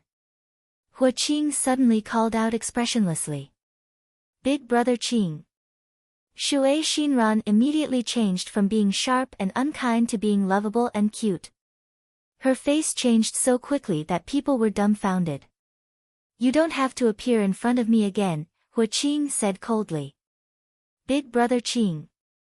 Shui Xinran was shocked, and tears instantly fell like rain.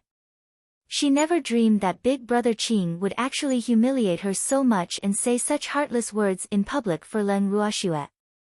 After hearing Hua Qing's words, everyone's eyes turned to Shui Xinran. The prideful Shui Xinran felt extremely embarrassed. With a swoosh, she stood up and ran away. Ruoxue, I'm sorry, Hua Qing said awkwardly. Chapter 166, Conspiracies All Around, 3, You don't have to apologize, Leng Ruoxue replied coldly. She was not like the prideful Shui Xinran, and other people's comments wouldn't affect her. Fengde, throw the second young lady of the Mo family out. From now on, the Mo family will never be my friend, Leng Ruoxue said to Fengde and everyone present at the same time. Yes, Mississippi. After receiving his young lad's order, Fengde would definitely do his best to carry it out. Big sister Mo, the Mo family is the Mo family, and you are you. Leng Ruoxue glanced at Mo Ingyue and comforted her. Okay. Mo Ingyue nodded. She knew that part of what Ruoxue said was to support her, so she was very touched. Everyone, don't be affected by an eyesore or two. Please continue. Leng Ruoxue said to everyone. Yes, that's right, everyone echoed very generously. Old Leng, your granddaughter really distinguishes between love and hate. She can't tolerate dirt in her eyes. Lin Liang sighed with emotion. Young people are really bold. The Mo family's future probably won't be pleasant. Of course. Anyone who dares to bully my grandson and granddaughter is going against me, Ling Qingtian. Such people are the enemy of our Ling family. Ling Qingtian said as a matter of course. And also my enemy. Old Yu, sitting next to Ling Qingtian, added. Fine, they're my enemy too.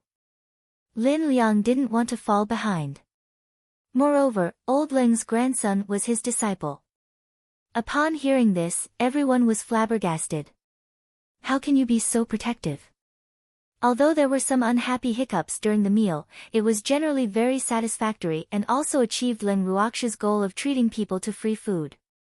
She believed that the reputation of the Prosperity Pavilion was already incomparably resounding in the hearts of these families. The first day of business ended after all the guests finished their meals contentedly and left. After sending off all the guests, Leng Ruoxue and the others returned to the general's mansion. In the living room of the general's mansion. Junior aunt, we want to stay here for a while, Guiyong said shamelessly. In other words, he wanted her to arrange a place for them to stay. Can't the Artificer Association accommodate people? Leng Ruoxue asked with a few drops of cold sweat on her forehead. Are they planning to stay in my house just like that? How can it be more comfortable than living at home? You are our junior aunt. Can you bear to see your cute disciple nephews live in the Artificer Association? Guo Chang said with a wronged expression on his face that was full of bitterness. Fengde, go arrange a room for them. Leng Ruoxue admitted defeat. These two people's ages added together were almost 100 years old. What else could she say if they could say such coquettish words? Yes, Mississippi. Feng De then led Guo Yong and Guo Chang out of the living room. Swear, looks like they're sticking to you. Freak smiled sympathetically when they were alone in the living room. Yeah. Leng Ruoxue nodded helplessly. Everyone could see that even without him saying it. You're not jealous? Leng Ruoxue continued as if she had discovered a new world. TCH, what's the point of being jealous of two old men? Freak said indifferently. If they wanted to make him jealous, they had to be at Dongfang Yun's level. Oh, I thought you were jealous of everyone. Leng Ruoxue teased. But what are you planning by sticking together with Dongfang Yun today? Leng Ruoxue asked curiously.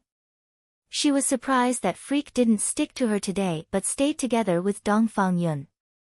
I want to know him well. Freak smiled evilly. He had been watching Dongfang Yun closely all day so that Dongfang Yun wouldn't have a chance to get close to his Shuer.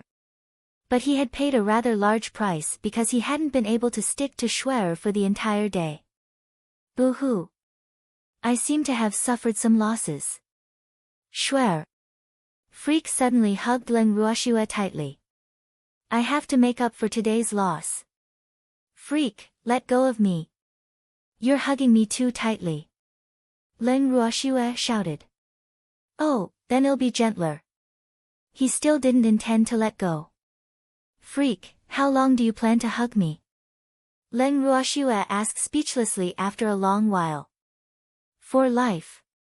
Freak said affectionately, his eyes shining like stars. Freak, I'm tired from standing, Leng Ruoxue said, slightly dampening the mood. She would probably fall asleep soon. Oh, you're not tired anymore, are you? Freak carried Leng Ruoxue up. I am really too smart. Yes, I'm not tired.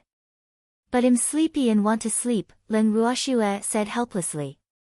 Freak is getting better at pretending to be stupid. Oh, I'll take you back to your room then. Freak was very understanding and ran straight to the listening snow pavilion with Leng Ruoxue in his arms. Shuer, go to sleep. Upon reaching her room, he directly put her on the bed. But he also conveniently sat down beside her bed. Freak, you can go back to your room to sleep now, Leng Ruoxue said directly while looking at him, who had no intention of leaving. Hurry up and sleep. Don't bother about me. Freak urged. Seeing how stubbornly he refused to leave, Leng Ruoxue closed her eyes and ignored him. Freak leaned against her bed and stared at her without blinking. As he listened to her even breathing, his heart was churning like the sea. When will Shuer realize how important I am? The next day, when Leng Ruoxue woke up, she found Freak sleeping next to her bed. Freak is really... She shook her head helplessly and gently adjusted him into a more comfortable position. She then covered him with the blanket and quietly got off the bed. After freshening up, she left the room. Several days later. Miss, business in our restaurant has been very good these few days, Feng De said to Leng Ruoxue excitedly in the garden. Chapter 167, Conspiracies All Around, 4:0. Leng Ruoxue nodded. She had expected that business would be good. After all, many of the dishes in the Prosperity Pavilion belonged to her previous world. And afterward, she changed the ingredients to match the ones in this world. Feng De, go out for the training experience in a few days. Leng Ruoxue said after some thought. Yes, Mississippi. At the same time, a secret gathering of the 5 great families was taking place in the Su family's main residence in the Western Light Empire. In the main hall of the Su family residence. Su Qian, why did you call us all here? Hua Yi, the patriarch of the Hua family, said with a displeased face. Why can't we send letters? Must we say it in person? That's right. Acting Patriarch Su, we are all here. Say whatever you have to say. Feng Miao, the representative of the Feng family, was also very displeased. He originally didn't want to come, but the first elder sent him. He was really annoyed.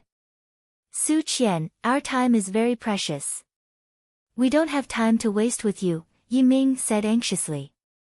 He said he wanted to wait for everyone to arrive before talking, but he still didn't say anything now that everyone was here. Is Su Qian messing with us?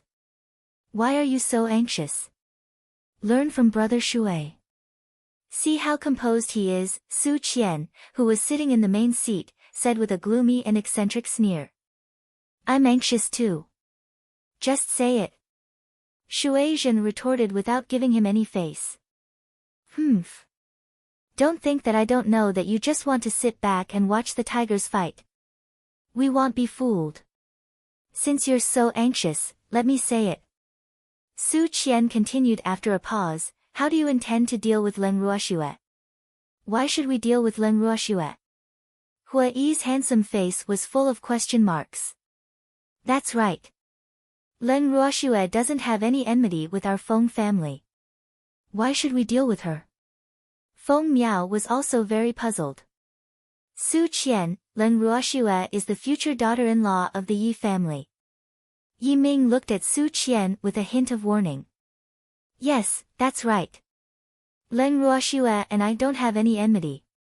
She's also a junior, Shui Zhen agreed, but his mind was racing. It's obviously this old thing who wants to deal with Leng Ruoxue, but he's asking us. Humph. Leng Ruoxue is about to threaten the status of our 5 great families. Are we going to continue to ignore this? Su Qian said ruthlessly, his eyes releasing intense killing intent. Acting Patriarch Su, aren't you exaggerating a little too much? Let's not talk about whether Leng Ruoxue is ambitious or not. There are only a few people in the Leng family. They're not a threat to us at all, Feng Miao said disapprovingly. Brother Feng's words are very reasonable. Su Qian, you're too far-fetched, Hua Yi echoed. Humph, Su Qian obviously wants to get rid of Leng Ruoxue, but he still wants to use us as cannon fodder. Fat chance. Su Qian, although Leng Ruoxue's prosperity pavilion might have robbed a lot of your Su family's customers, you don't need to get rid of Leng Ruoxue just because of this. Do you think Ling Qingtian is just for show? Yi Ming said with some schadenfreude. Su Qian clearly wants to drag us into this because he's afraid of Ling Qingtian. They're right, Su Qian. How can we be so petty as top families? The Spring Wind House only earns a fraction of what your Su family earns. Why do you care so much? Shui Zhen also disagreed. You all, Su Qian was so angry that he was at a loss for words. Although the 5 great families might look harmonious on the surface, everyone was sitting here because they couldn't wait to see others make a fool of themselves. Su Qian, only harmony can lead to wealth. Hua Yi advised earnestly. Do you think him doing this for a mere restaurant? Su Qian roared furiously. They're definitely doing it on purpose. Isn't it? I didn't hear Leng Ruoxue stealing anything else from you, Feng Miao said in puzzlement. I'm doing it because of the spots to enter the Creek of Affinity Mystic Realm. Su Qian couldn't take it anymore. I've asked around. Leng Ruoxue said she didn't have any more spots, Yi Ming explained. At first, he didn't believe that Leng Ruoxue would simply give away the Mystic Realm spots. But after asking around, he found out that she had indeed given them away, so he gave up. Su Qian widened his eyes and questioned, do you know how many spots she has? How many can she have? The Heavenly Phoenix Academy can't possibly give her all the spots, right? Yi Ming said nonchalantly. 10. She has 10 spots. Su Qian said loudly. Is what you said true? Yi Ming confirmed in disbelief. The Heavenly Phoenix Academy had obtained less than 20 ownerless spots, but Leng Ruoxue herself had 10. Was this possible? Of course it's true. Someone from the Heavenly Phoenix Academy told me personally. The news is absolutely accurate, Su Qian said confidently, his face full of pride. Damn it. Leng Ruoxue actually dared to lie to me. Yi Ming was so angry. In fact, when he went to the Leng family residence previously, he said that he had heard Leng Ruoxue had spots in her hands, but he was just testing her. His original intention was to use the relationship between the Leng family and Lin Liang to get a few spots from the Heavenly Phoenix Academy. Who knew that things would end badly? Unexpectedly, Leng Ruoxue really had more and had even given them away. Su Qian, even if Leng Ruoxue really has spots for the mystic realm, what can we do? She has several spiritual supremacies on her side. And also divine beasts. Our ancestors are all in seclusion. No one can defeat Leng Qingtian even if we add up all of us, Shui Zhen said weakly. Of course, he wanted the spots for the mystic realm, but he would have to snatch them. That's why we have to join forces. Su Qian said anxiously. He was determined to obtain the spots. After hearing Su Qian's words, the other 4 people present became silent. Then how do you want us to join forces? Hua Yi asked after some thought. In fact, the Hua family was not lacking in spots to enter the mystic realm, so he really didn't care about the few in Leng Ruoxue's hands. However, Chapter 168, The Best Defense is Offense, 1, Acting Patriarch Su, the spots for the mystic realm might be tempting, but if we join forces, are you sure we will get them? What if Leng Ruoxue has already given all of them away? Wouldn't we have worked for nothing then? Feng Miao said worriedly. That's right. Leng Ruoxue isn't as concerned about the mystic realm spots as we are, Yiming said angrily. At this point, he was furious. Leng Ruoxue would rather give such important spots to her servants than to the Yi family. I won't let her go. Relax, I can guarantee that Leng Ruoxue definitely still has spots in her hand, Su Qian said confidently. Su Qian, if we join forces, how are we going to split the mystic realm spots? This was Shui Zhen's most pressing concern. The Shui family didn't have a single mystic realm spot, so he was just as anxious as Su Qian. Of course, we'll split them equally, Su Qian said without hesitation. So, have you decided yet? Su Qian asked again, his vicious and sharp gaze fixed on the other 4 people sitting here. I can't decide on this matter. Feng Miao smiled gently.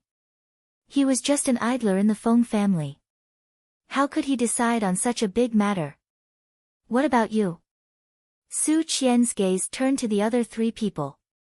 Of course, he knew that Feng Miao couldn't decide, so he didn't take him seriously. This is a serious matter. I need to go back and discuss it with the elders before making the final decision, Hua Yi said after some thought. Among the 5 great families, the Yi and Feng families both had spots for the mystic realm. Therefore, Hua Yi knew that their 3 families were definitely not in a hurry. After all, everything depended on opportunities after entering the mystic realm.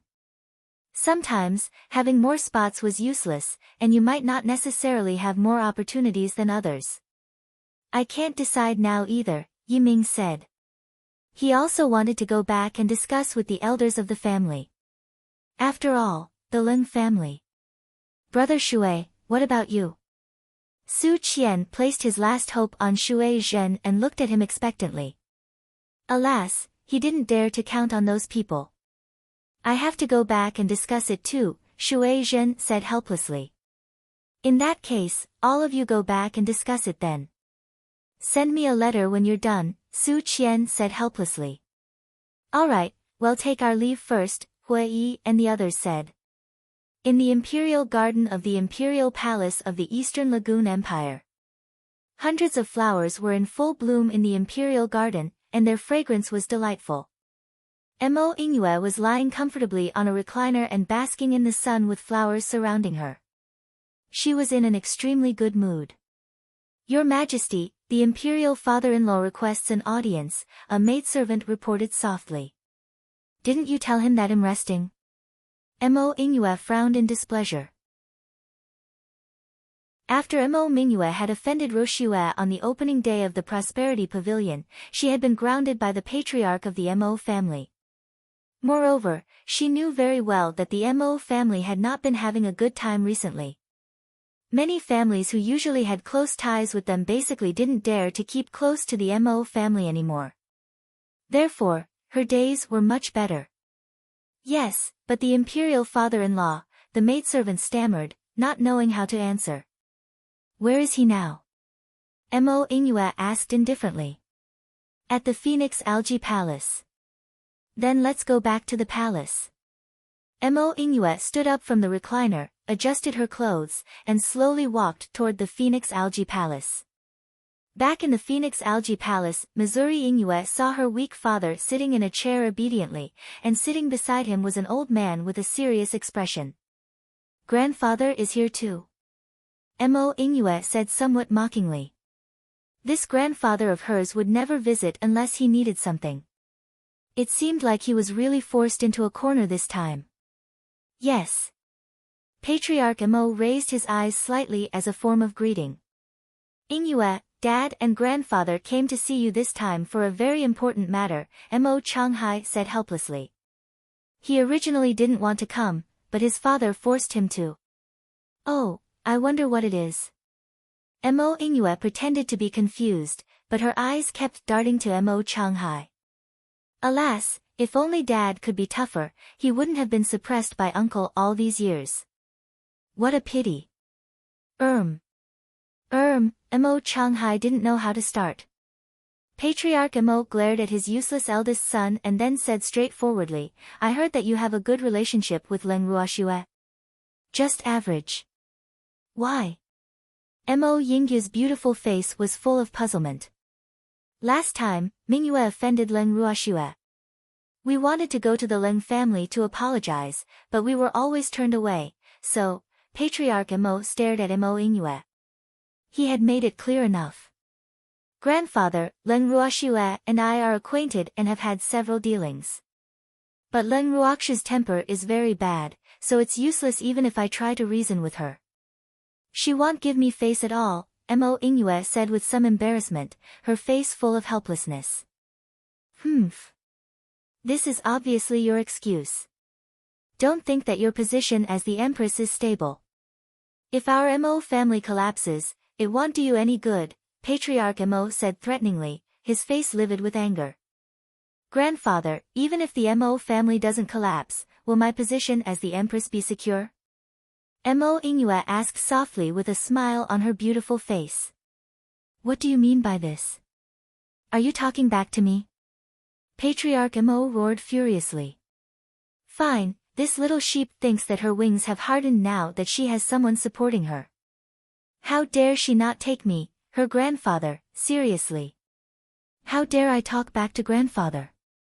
I'm just telling the truth, Mo Inua said indifferently, her face abnormally calm.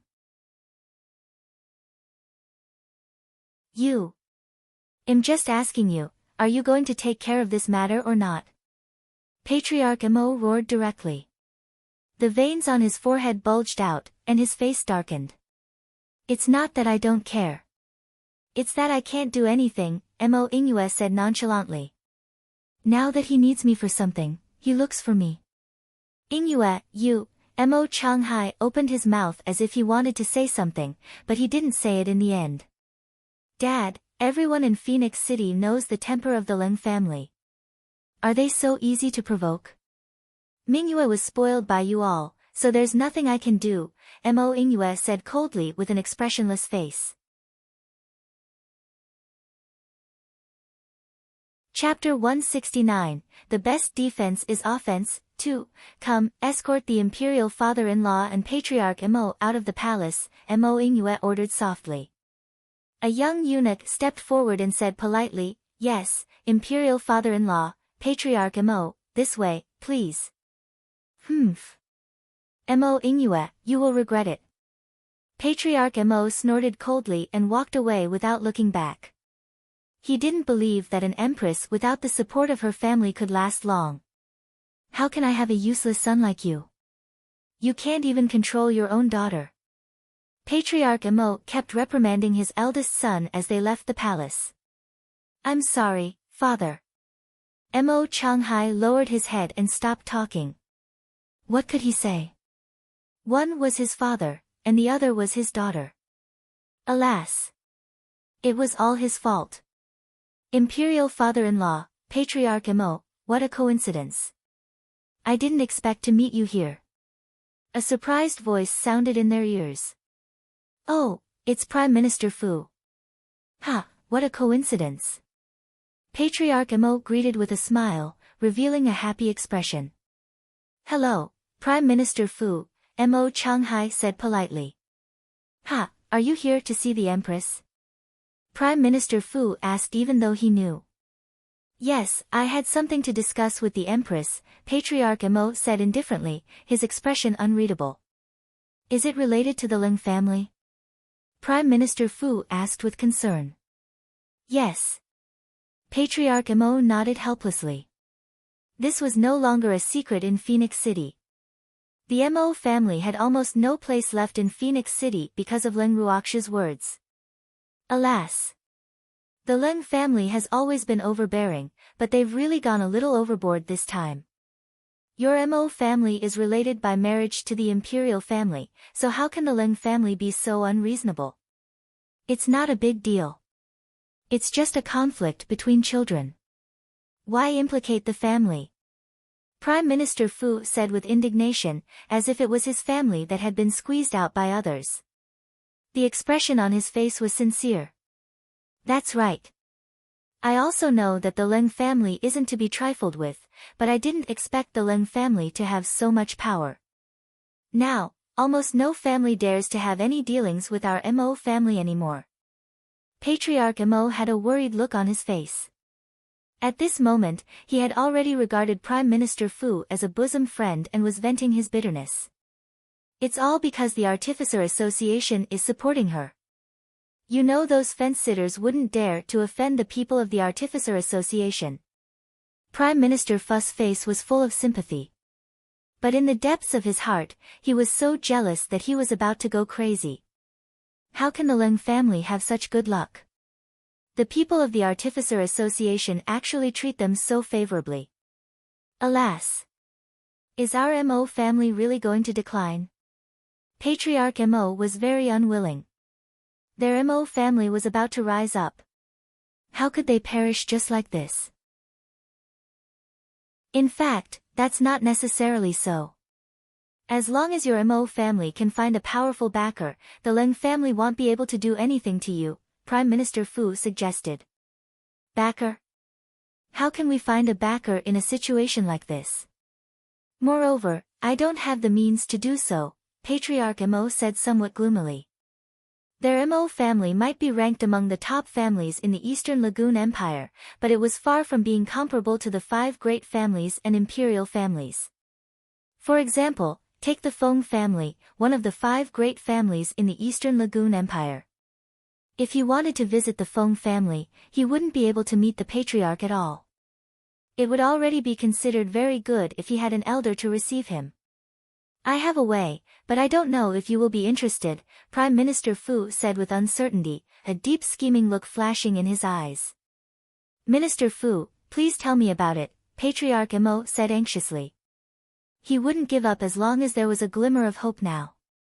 It's not convenient to talk here. Come with me. Prime Minister Fu looked around cautiously. Okay. Changhai, go back first. I have something to discuss with Prime Minister Fu, Patriarch Mo ordered his eldest son. Yes, father. Mo Changhai looked at Prime Minister Fu and then obediently left. Then Patriarch Mo and Prime Minister Fu left the palace together. General Ling's mansion, Listening Snow Pavilion. Miss, Huang Fu Yan and Hu Qing are here. Lu Tao knocked on Ling Ruoxu's door and reported softly. Got it, Ling Ruoxu answered from her room. Swear, we're not done playing yet, Freak, who was playing Go with Ling Ruoxu, said with some dissatisfaction. Visitors are guests. Well, continue later. Or you and Dongfang Yunshan can play first. I want to take a look, Ling Ruoxu coaxed helplessly. I don't want to play with him. Freak and Dongfang Yun, who had been watching by the side, shouted in unison. Both of their faces had a look of disdain. Then come with me to meet the guests. Len Ruoxue glanced at the two of them and then directly left the room. Shuer, wait for me. Freak hurriedly followed. I'm coming too. Dongfang Yun was unwilling to be left behind and chased after them. Len Ruoxue's group of 3 arrived at the living room and saw her grandfather greeting Huang Fuyan and Hu Qing. Grandpa. Len Ruoxue greeted her grandfather and then turned to look at Hu Qing and Huang Fuyan. Why are the two of you together? Len Ruoxue asked curiously. Do they have a good relationship now? Huang Fuyan said he wanted to see you, so I came along, Hu Qing explained. He hadn't dared to come to the Leng family residence since that day, and he only came today because of Huang Fuyan. Otherwise, he was afraid that Ruoxue wouldn't let him in if he came alone. Oh. Len Ruoxue's gaze turned to Huang Fuyan. This gentle and handsome young crown prince shouldn't just be here to see her, right? I brought you some specialties from the Southern Dusk Empire. My mother asked me to bring them to you, Huang Fuyan explained honestly. He didn't even dare to look Len Ruoxue in the eye, and his cheeks were slightly red. Looking at this shy crown prince, Ling Qingtian couldn't help but sigh. A man like this wouldn't be able to pursue his granddaughter. It seemed that the thoughts of the Southern Dusk's empress were wasted. Please thank the empress for her kind intentions on my behalf, Crown Prince, Len Ruoxue said politely. Okay. Huang Fuyan nodded and then fell silent. Chapter 170, The Best Defense is Offense, 3, Dongfang Yun, didn't you want to find someone to spar with? You can spar with Hu Qing, Len Ruoxue suddenly said after looking at Hu Qing. Ah. Dongfang Yun felt lightheaded whenever he heard the word spar. The experience of the previous spar had really left a deep impression on him, and he couldn't forget it no matter what. Thinking of this, he couldn't help but look resentfully at the culprit who had harmed him. He wouldn't dare to find someone casually to spar with anymore. Boo-hoo. How embarrassing. Brother Dongfang wants to spar with me. Okay. Hu Qing said, full of fighting spirit. He had always wanted to find an opportunity to compete with Dongfang Yun after getting to know him on the opening day of the Prosperity Pavilion. No, I'm not in the mood to spar now, Dongfang Yun said weakly with an awkward expression on his face. Oh. Then come find me at any time when you're in the mood. Hu Qing didn't insist. Dongfang Yun couldn't run anyway, and they would have plenty of opportunities to spar in the future. The group chatted for a while and then had dinner before seeing the two off. After Len Ruoxue saw the two off, she returned to the listening snow pavilion with Freak. Shuer, why did the Empress of Southern Dusk bring you specialties? Freak asked in puzzlement while looking at the package on the table. If they want to pursue Shuer, they should bring some valuable things, right? I don't know. Len Ruoxue also felt that it was a little strange. She had only met the Empress once. Even though the Empress said that she was friends with her mother. Len Ruoxue opened the package.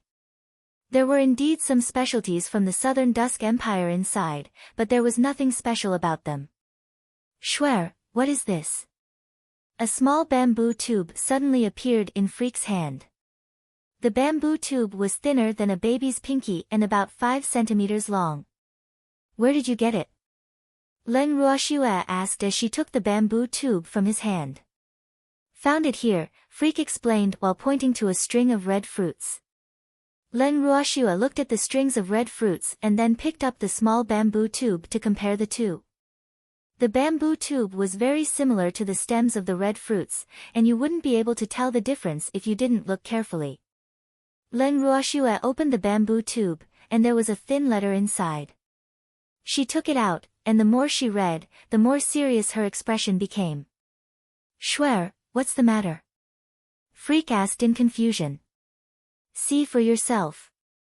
Len Ruoxue didn't explain and directly handed the letter to him. Freak took the letter doubtfully and looked at it.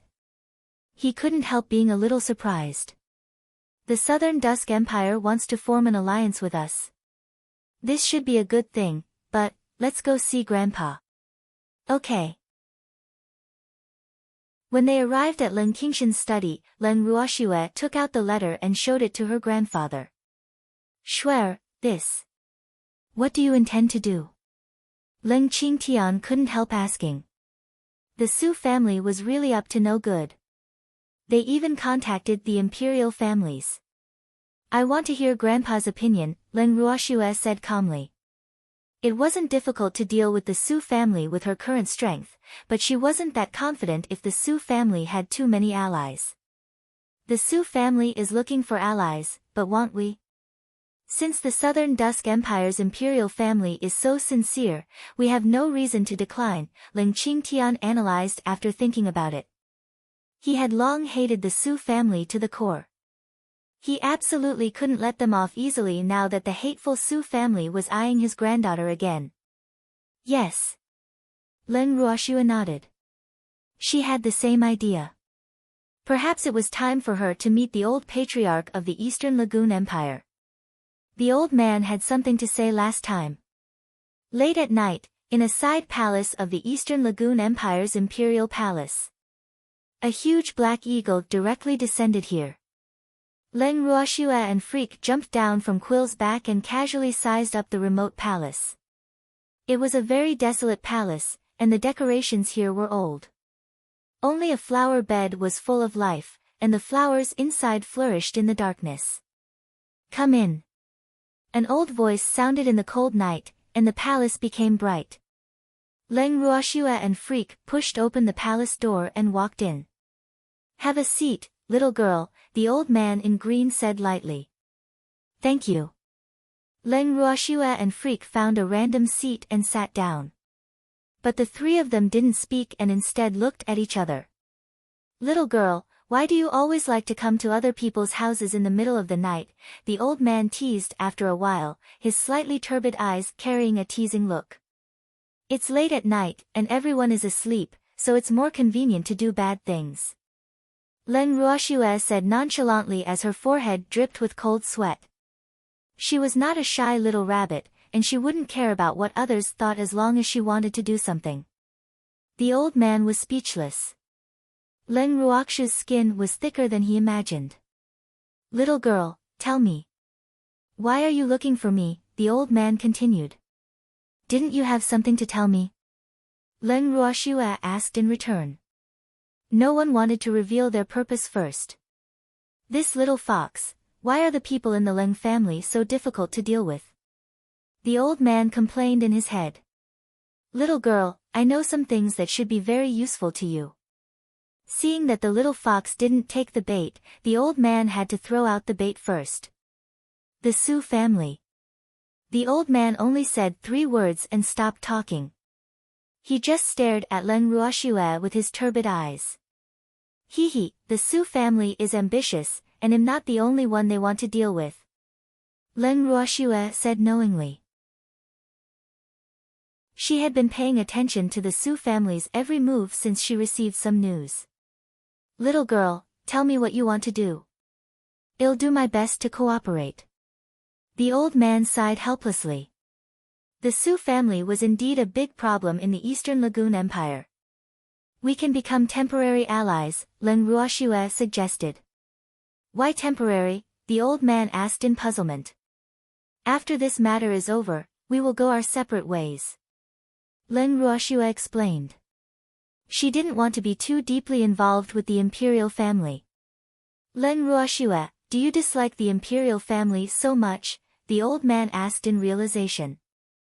Although General Leng was a pillar of the country, the Leng family didn't like to have any relationship with the imperial family. He really couldn't understand why.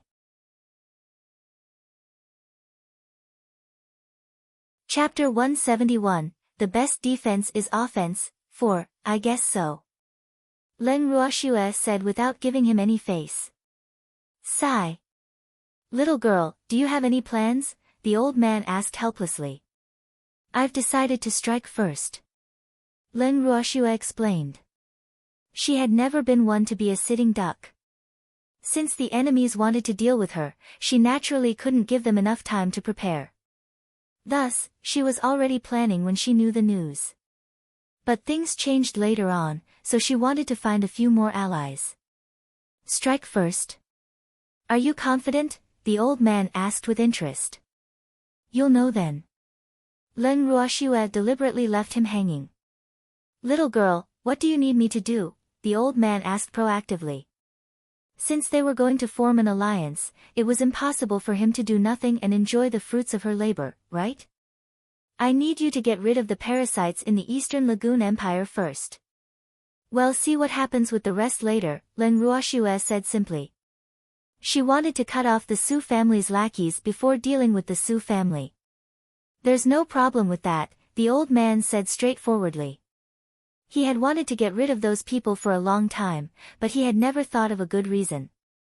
But it seemed like he didn't need any reason now. After reaching an agreement with the old man and establishing the alliance contract, Leng Ruoxue left quietly. After leaving the Eastern Lagoon Empire's imperial palace, Leng Ruoxue and Freak rushed to the Southern Dusk Empire overnight. After flying non-stop for nearly 3 days, they finally arrived at lunar capital in the Southern Dusk Empire. It was in the afternoon when they entered the Southern Dusk country. Leng Ruoxue and Freak casually found a family inn, had some food, and had a simple rest. They waited until late at night before sneaking into the imperial palace of the Southern Dusk Empire. With great familiarity, they found the Phoenix Right Hall where the Empress resided. Leng Ruoxue got Rise to cast an invisibility spell on the two of them, and they walked into the inner hall as if no one was there. Schwer, I don't think it's a good idea for us to barge in like this, Freak said with some concern on his face, his cheeks flushed red. Why not? It's the only way to avoid being discovered. Leng Ruoxue said in puzzlement, her face full of confusion. What does Freak mean? What I mean is, what if the couple is currently? Wouldn't we be disturbing them if we went in directly? Freak said very thoughtfully. Damn Freak, are you looking for a beating? What are you thinking? Leng Ruoxue said speechlessly with her face full of black lines. Only Freak could think of something like this. Schwer, it's not impossible, Freak defended himself aggrievedly. What should we do then?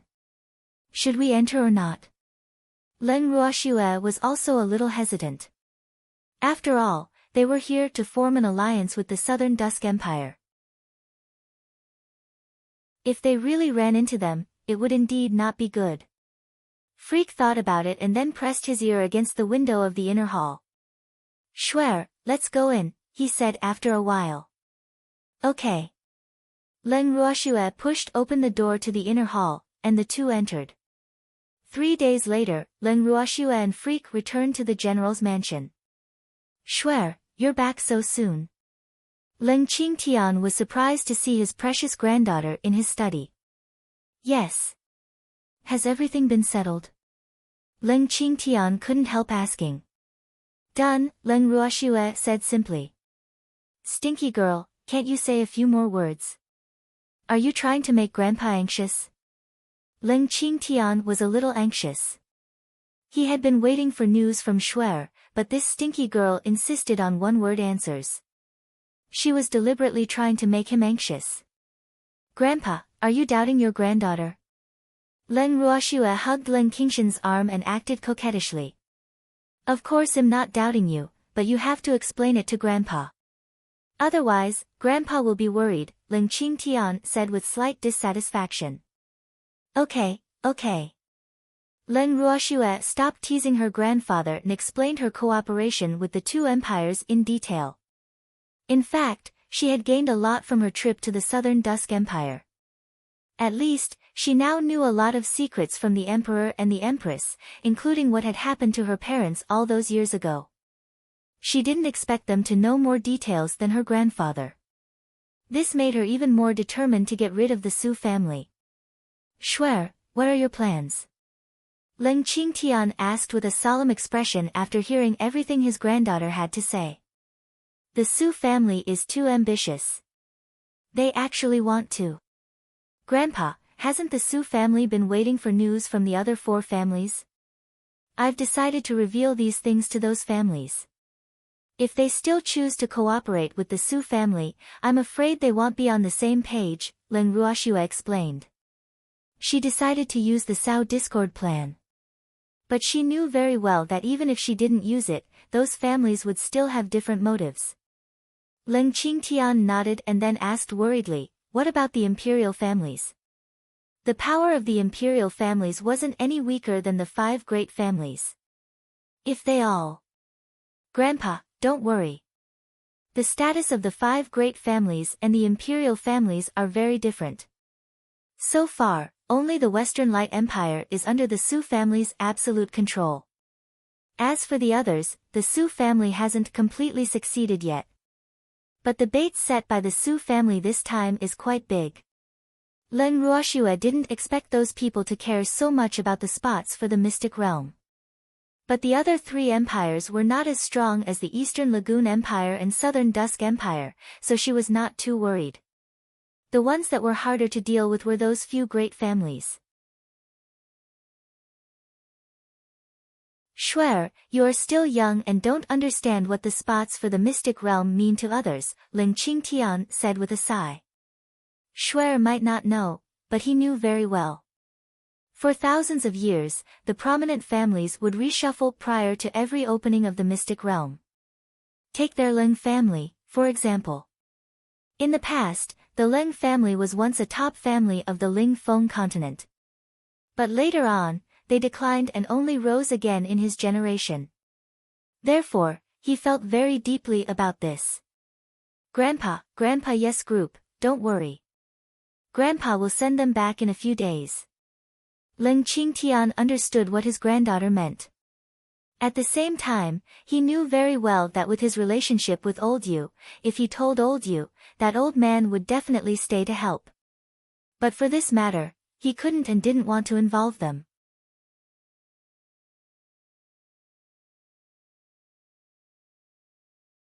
Back at the Listening Snow Pavilion, Leng Ruoxue sat listlessly on a stone bench on the left side of the yard. Shuer, what happened to you? Freak asked with concern after walking over from the other side.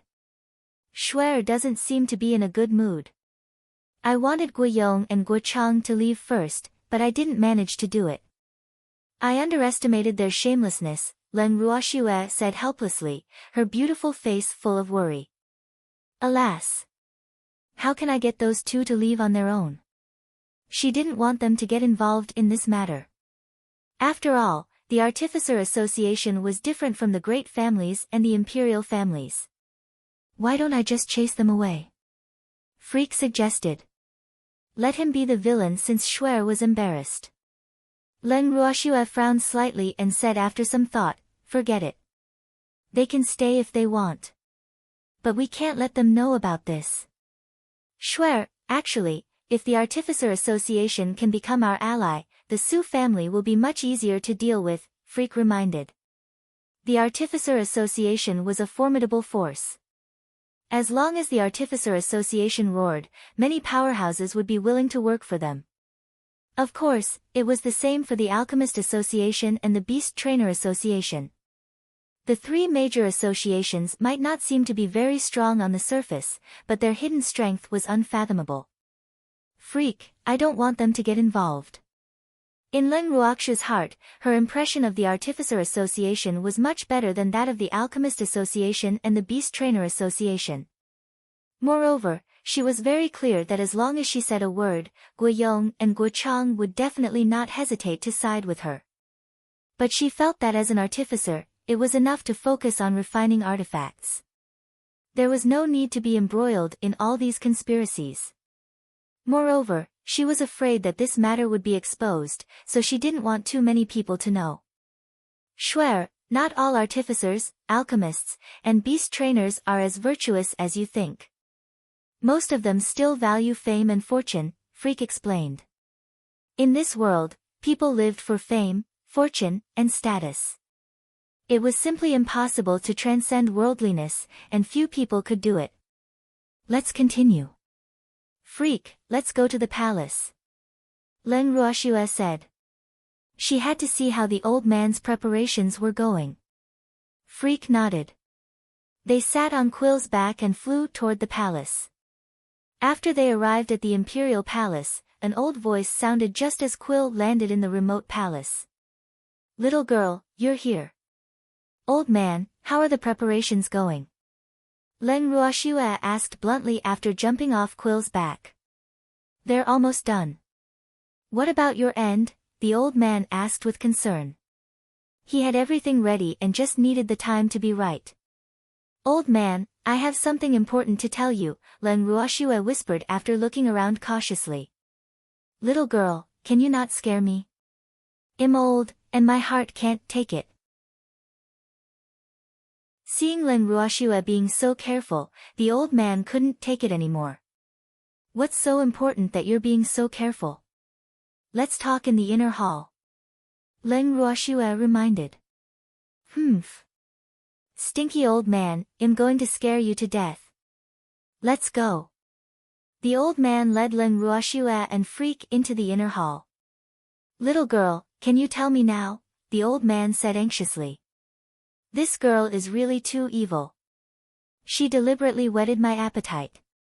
How despicable." Chapter 173, Encountering the Men in Black Again, 2. Seeing that the old man was getting anxious, Leng Ruoxue didn't beat around the bush and told him the news she had heard in the Southern Dusk Empire. "Little girl, is this news accurate?" The old man's eyes widened in shock as he looked at Leng Ruoxue in disbelief. Leng Ruoxue nodded. When the emperor of the Southern Dusk Empire told them these things, he was afraid that they wouldn't believe him, so he established a contract. The binding power of contracts in this world was very terrifying, so the news was absolutely trustworthy. Moreover, she believed that the other imperial families and the great families would definitely have heard about it. "I really didn't expect the Su family to be so ambitious." The old man was a little angry but also a little helpless. It was no secret that the Su family was ambitious. But which top force was not ambitious? It was simply unrealistic. Thus, as long as the Su family didn't provoke them, no great family or imperial family would be willing to deal with the Su family. After all, others would only benefit from it if there was an internecine outcome with the Su family. "Haven't there been signs for a long time?" Leng Ruoxue said lightly. The Su family had long stretched their tentacles to the various imperial families and great families, even to the major academies. Moreover, their ambition was exposed in advance this time because they wanted to deal with her. "Then what should we do now?" the old man couldn't help asking. Yes, even though they knew about the Su family's restless ambitions a long time ago, no one had ever thought of dealing with the Su family. However, the Su family's wings were probably already hard now. Alas! What a miscalculation. It's not too late to deal with them now. Leng Ruoxue smiled gently to console him. To be honest, she didn't expect the Su family to accidentally reveal all their forces in order to obtain spots for the mystic realm. Is this considered penny wise, pound foolish? Little girl, do the other 4 great families know about this? The old man asked curiously, his face full of anticipation. They should know more or less, but it's definitely not as clear as the investigation by the Southern Dusk Empire. I have already sent people to inform them. As for whether they believe it or not, it's not up to me, Leng Ruoxue said nonchalantly. The Feng and Hua families would definitely believe her, but she couldn't guarantee the same for the Yi and Shui families. After all, both families had people who disliked her. Moreover, they wanted so badly to obtain spots to enter the mystic realm that they would probably be blinded by benefits. I'm relieved as long as the 5 great families don't unite. The old man touched his heart slightly and seemed to be relieved. It's hard to say. After all, the person they want to deal with now is me, not you for the time being. Leng Ruoxue added fuel to the fire. At the same time, she gave the old man a heads up in case he didn't take it seriously. Little girl, can't you let this poor old man heave a sigh of relief first? The old man glared at Len Ruoxue in complaint. Old man, don't you want a spot for the mystic realm? Len Ruoxue suddenly asked. Of course I want it, but you're worried about your descendants? Len Ruoxue asked. This old man was already at peak spiritual supremacy, so she didn't believe that he had stayed in the palace because he couldn't break through. Little girl, if there was someone as smart as you among my descendants, I wouldn't be so worried anymore, the old man said helplessly. The Eastern Lagoon Empire was the headquarters of their Li family, so he couldn't lose it. The children and grandchildren will have their own happiness. If they don't live up to expectations, do you want to take care of them for life? How long can you take care of them? Len Ruoxue said in disapproval. If the descendants were disappointing, the items left behind by the ancestors would be destroyed sooner or later, regardless of how much they left behind. Little girl, I'm not as open-minded as you think. The old man sighed. That's why you look so old, Len Ruoxue suddenly said. What does this have to do with my appearance being old? The old man was stunned and puzzled. You worry too much. This girl is teasing me. The old man was speechless. Old man, we're leaving. The operation will begin in 3 days. Len Ruoxue pulled Freak onto Quill's back and disappeared with a whoosh. Len Ruoxue and Freak quickly returned to the general's mansion. Freak, rest early today. Len Ruoxue said to him from the entrance of the listening snow pavilion. They had almost not had a good rest these few days. Schwer, I will miss you, Freak said affectionately with a nod. Be good and go back to your room to sleep quickly, Len Ruoxue said as she walked into her room. The door closed behind her. Oh Schwer, why are you so unromantic? Freak couldn't help thinking while looking at the closed door. 3 days passed quickly. Late at night, Len Ruoxue and Freak met up with the old man in the palace. Old man, go with the emperor. Big sister Mo and I will go together. We have to capture all of them in one fell swoop. Don't let any fish escape the net, Len Ruoxue reminded and casually handed them a bottle of pills. This medicine was newly concocted by her, and the effects were absolutely several times better than the one she gave Fu Mingzhu back then. Tonight, their goal was to get rid of the minions planted by the Su family in the Eastern Lagoon Empire. Moreover, Grandpa Lin would make a move at the same time. Her grandfather had already gone to the Heavenly Phoenix Academy to help him. Don't worry. I won't let a single fish go, Li Yuan promised. How could he let someone who threatened his rule live in this world? After distributing the tasks, Len Ruoxue and the others split up into 2 groups and headed straight for the Mo family and the Fu family. Len Ruoxue, Freak, and Mo Yingyue soon arrived at the Mo family mansion. Under Mo Yingyue's lead, the 3 of them quickly arrived at the room where the patriarch of the Mo family lived. Big sister Mo, what do you plan to do with them? Len Ruoxue asked softly before entering the room. She arranged for Mo Yingyue to come to the Mo family in hopes that she could handle her family matters herself. I want them to suffer a fate worse than death, Mo Yingyue said with hatred. In fact, she hated her grandfather, the patriarch of the Mo family, the most. Second in line was her self-righteous and arrogant uncle. But she knew that now was not the time to kill them. Their goal tonight was only to control them.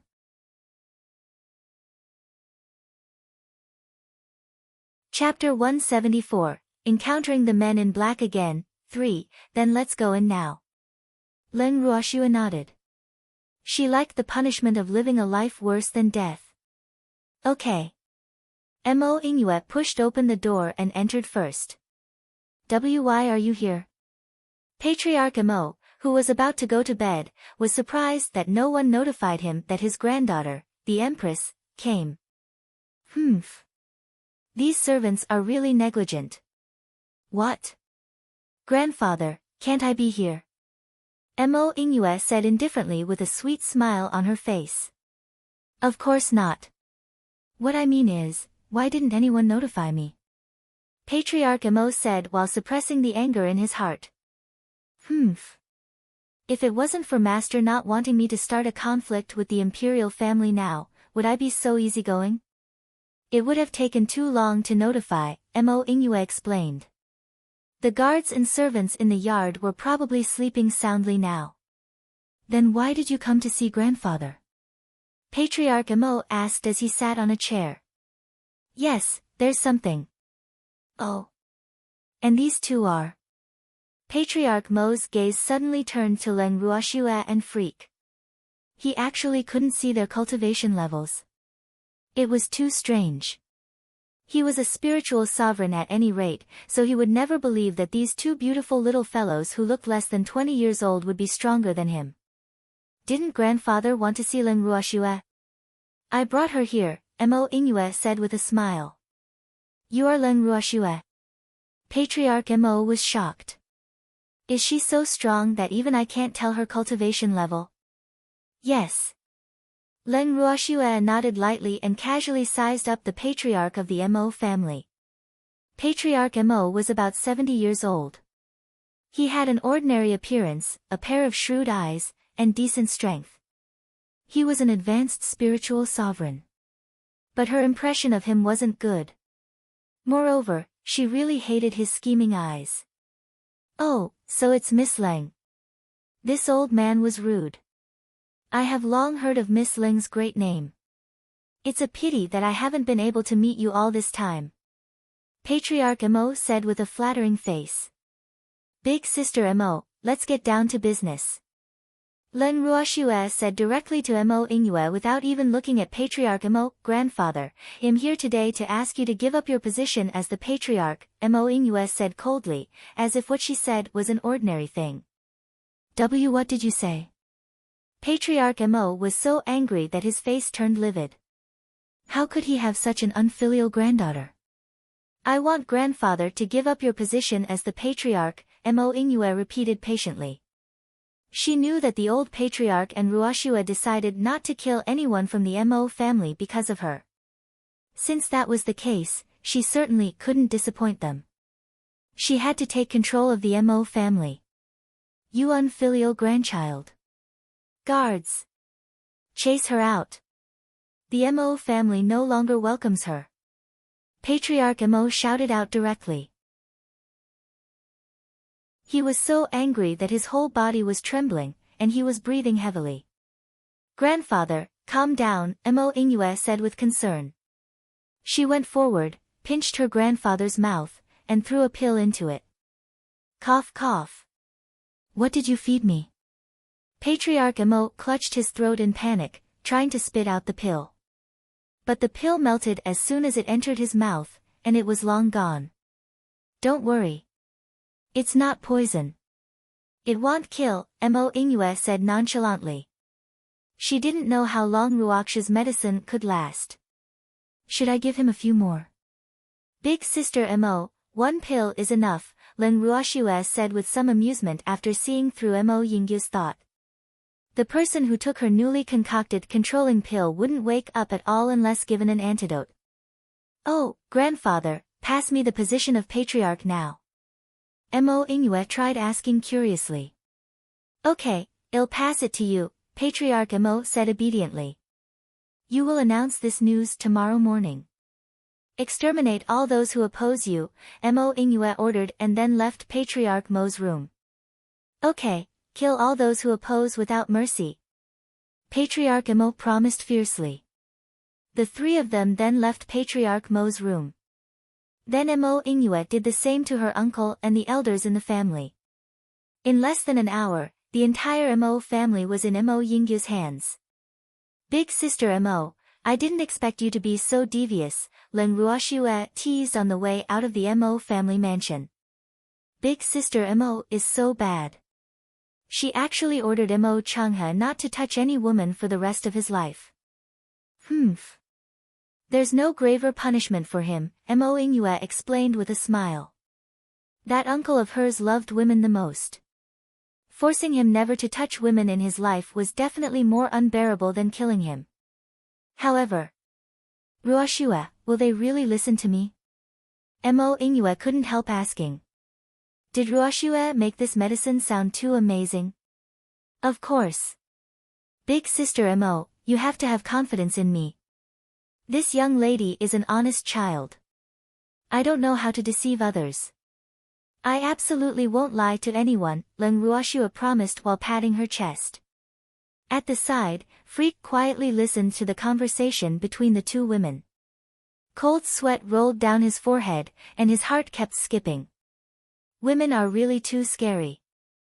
I can't let these two women meet frequently in the future, or else men will be in danger. When they arrived at the meeting place, Leng Ruoshue found out that her group was the fastest. Will Grandpa and the old man be okay? She couldn't help worrying.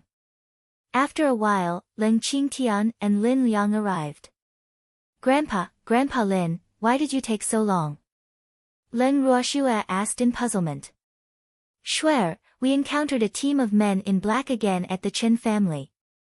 If old Lin and I hadn't teamed up, we might not have been able to leave, Leng Qingtian explained.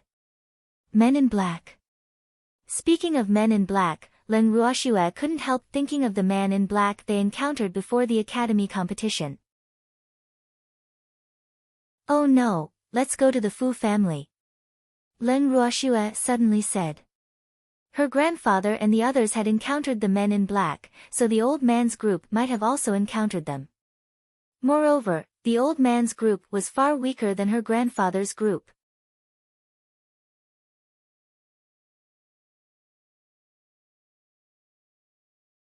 The spirit beasts, who were unwilling to be the third wheel, still shamelessly stayed close to them to protect them. Leng Ruoshue turned her gaze back to the battlefield.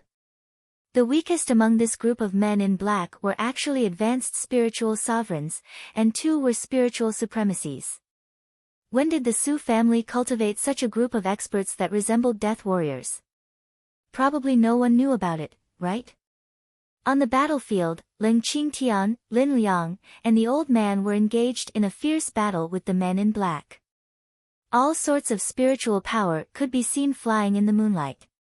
But some of the men in black seemed to be unwilling to continue fighting and were looking for opportunities to escape.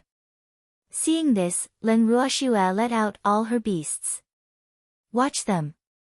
Don't let any of them escape. Don't worry, Master. With me here, none of them will be able to run away, Rise said confidently. He then enlarged his body, becoming like an iron wall surrounding the entire battlefield. Damn! It's actually another divine beast. Lin Liang, who was fighting with the men in black, unintentionally caught a glimpse of the huge golden python and was so shocked that his jaw almost fell off. How many divine beasts does this girl have? He was speechless. Yes, a divine beast. The old man was also surprised. This aura couldn't be wrong. Moreover, he also felt that his beasts were a little afraid. Old Leng, how many divine beasts does Ruoshue have? Lin Liang found time to ask during the fight. It was really infuriating to compare yourself with others. Some people might not even have one divine beast in their lifetime, but Leng Ruoshue had at least two. Alas! I'm a little envious of the girl's good luck. I don't know either. Leng Qingtian pretended not to know. How could someone as kind as him scare them to death? Qingtian, I'm so envious of you.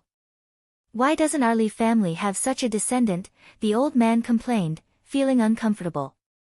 Hee, just be envious. Leng Qingtian said proudly as he casually killed another man in black.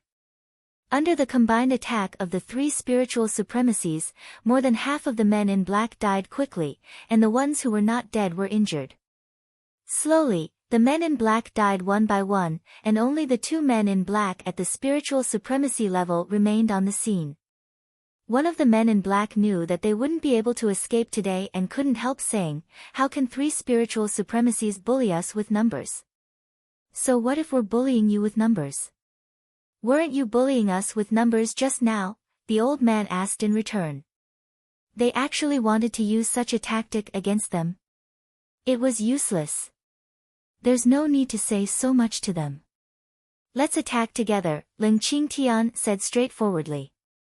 Okay, let's do it together and end the battle quickly. Lin Liang agreed. They could go home and sleep after the fight. How can we miss out on the gang fight?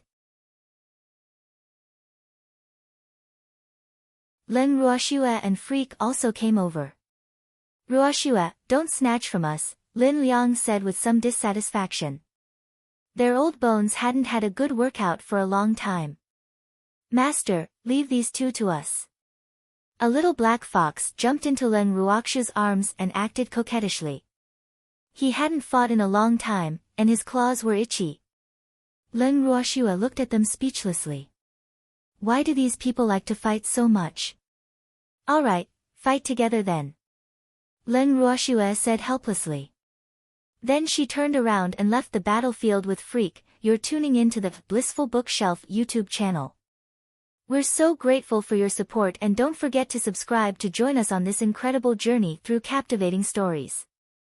Your generosity through donations truly makes a world of difference, as it's the primary source of revenue that allows me to expand and enhance this channel for you. Thank you from the bottom of my heart for being a part of this adventure.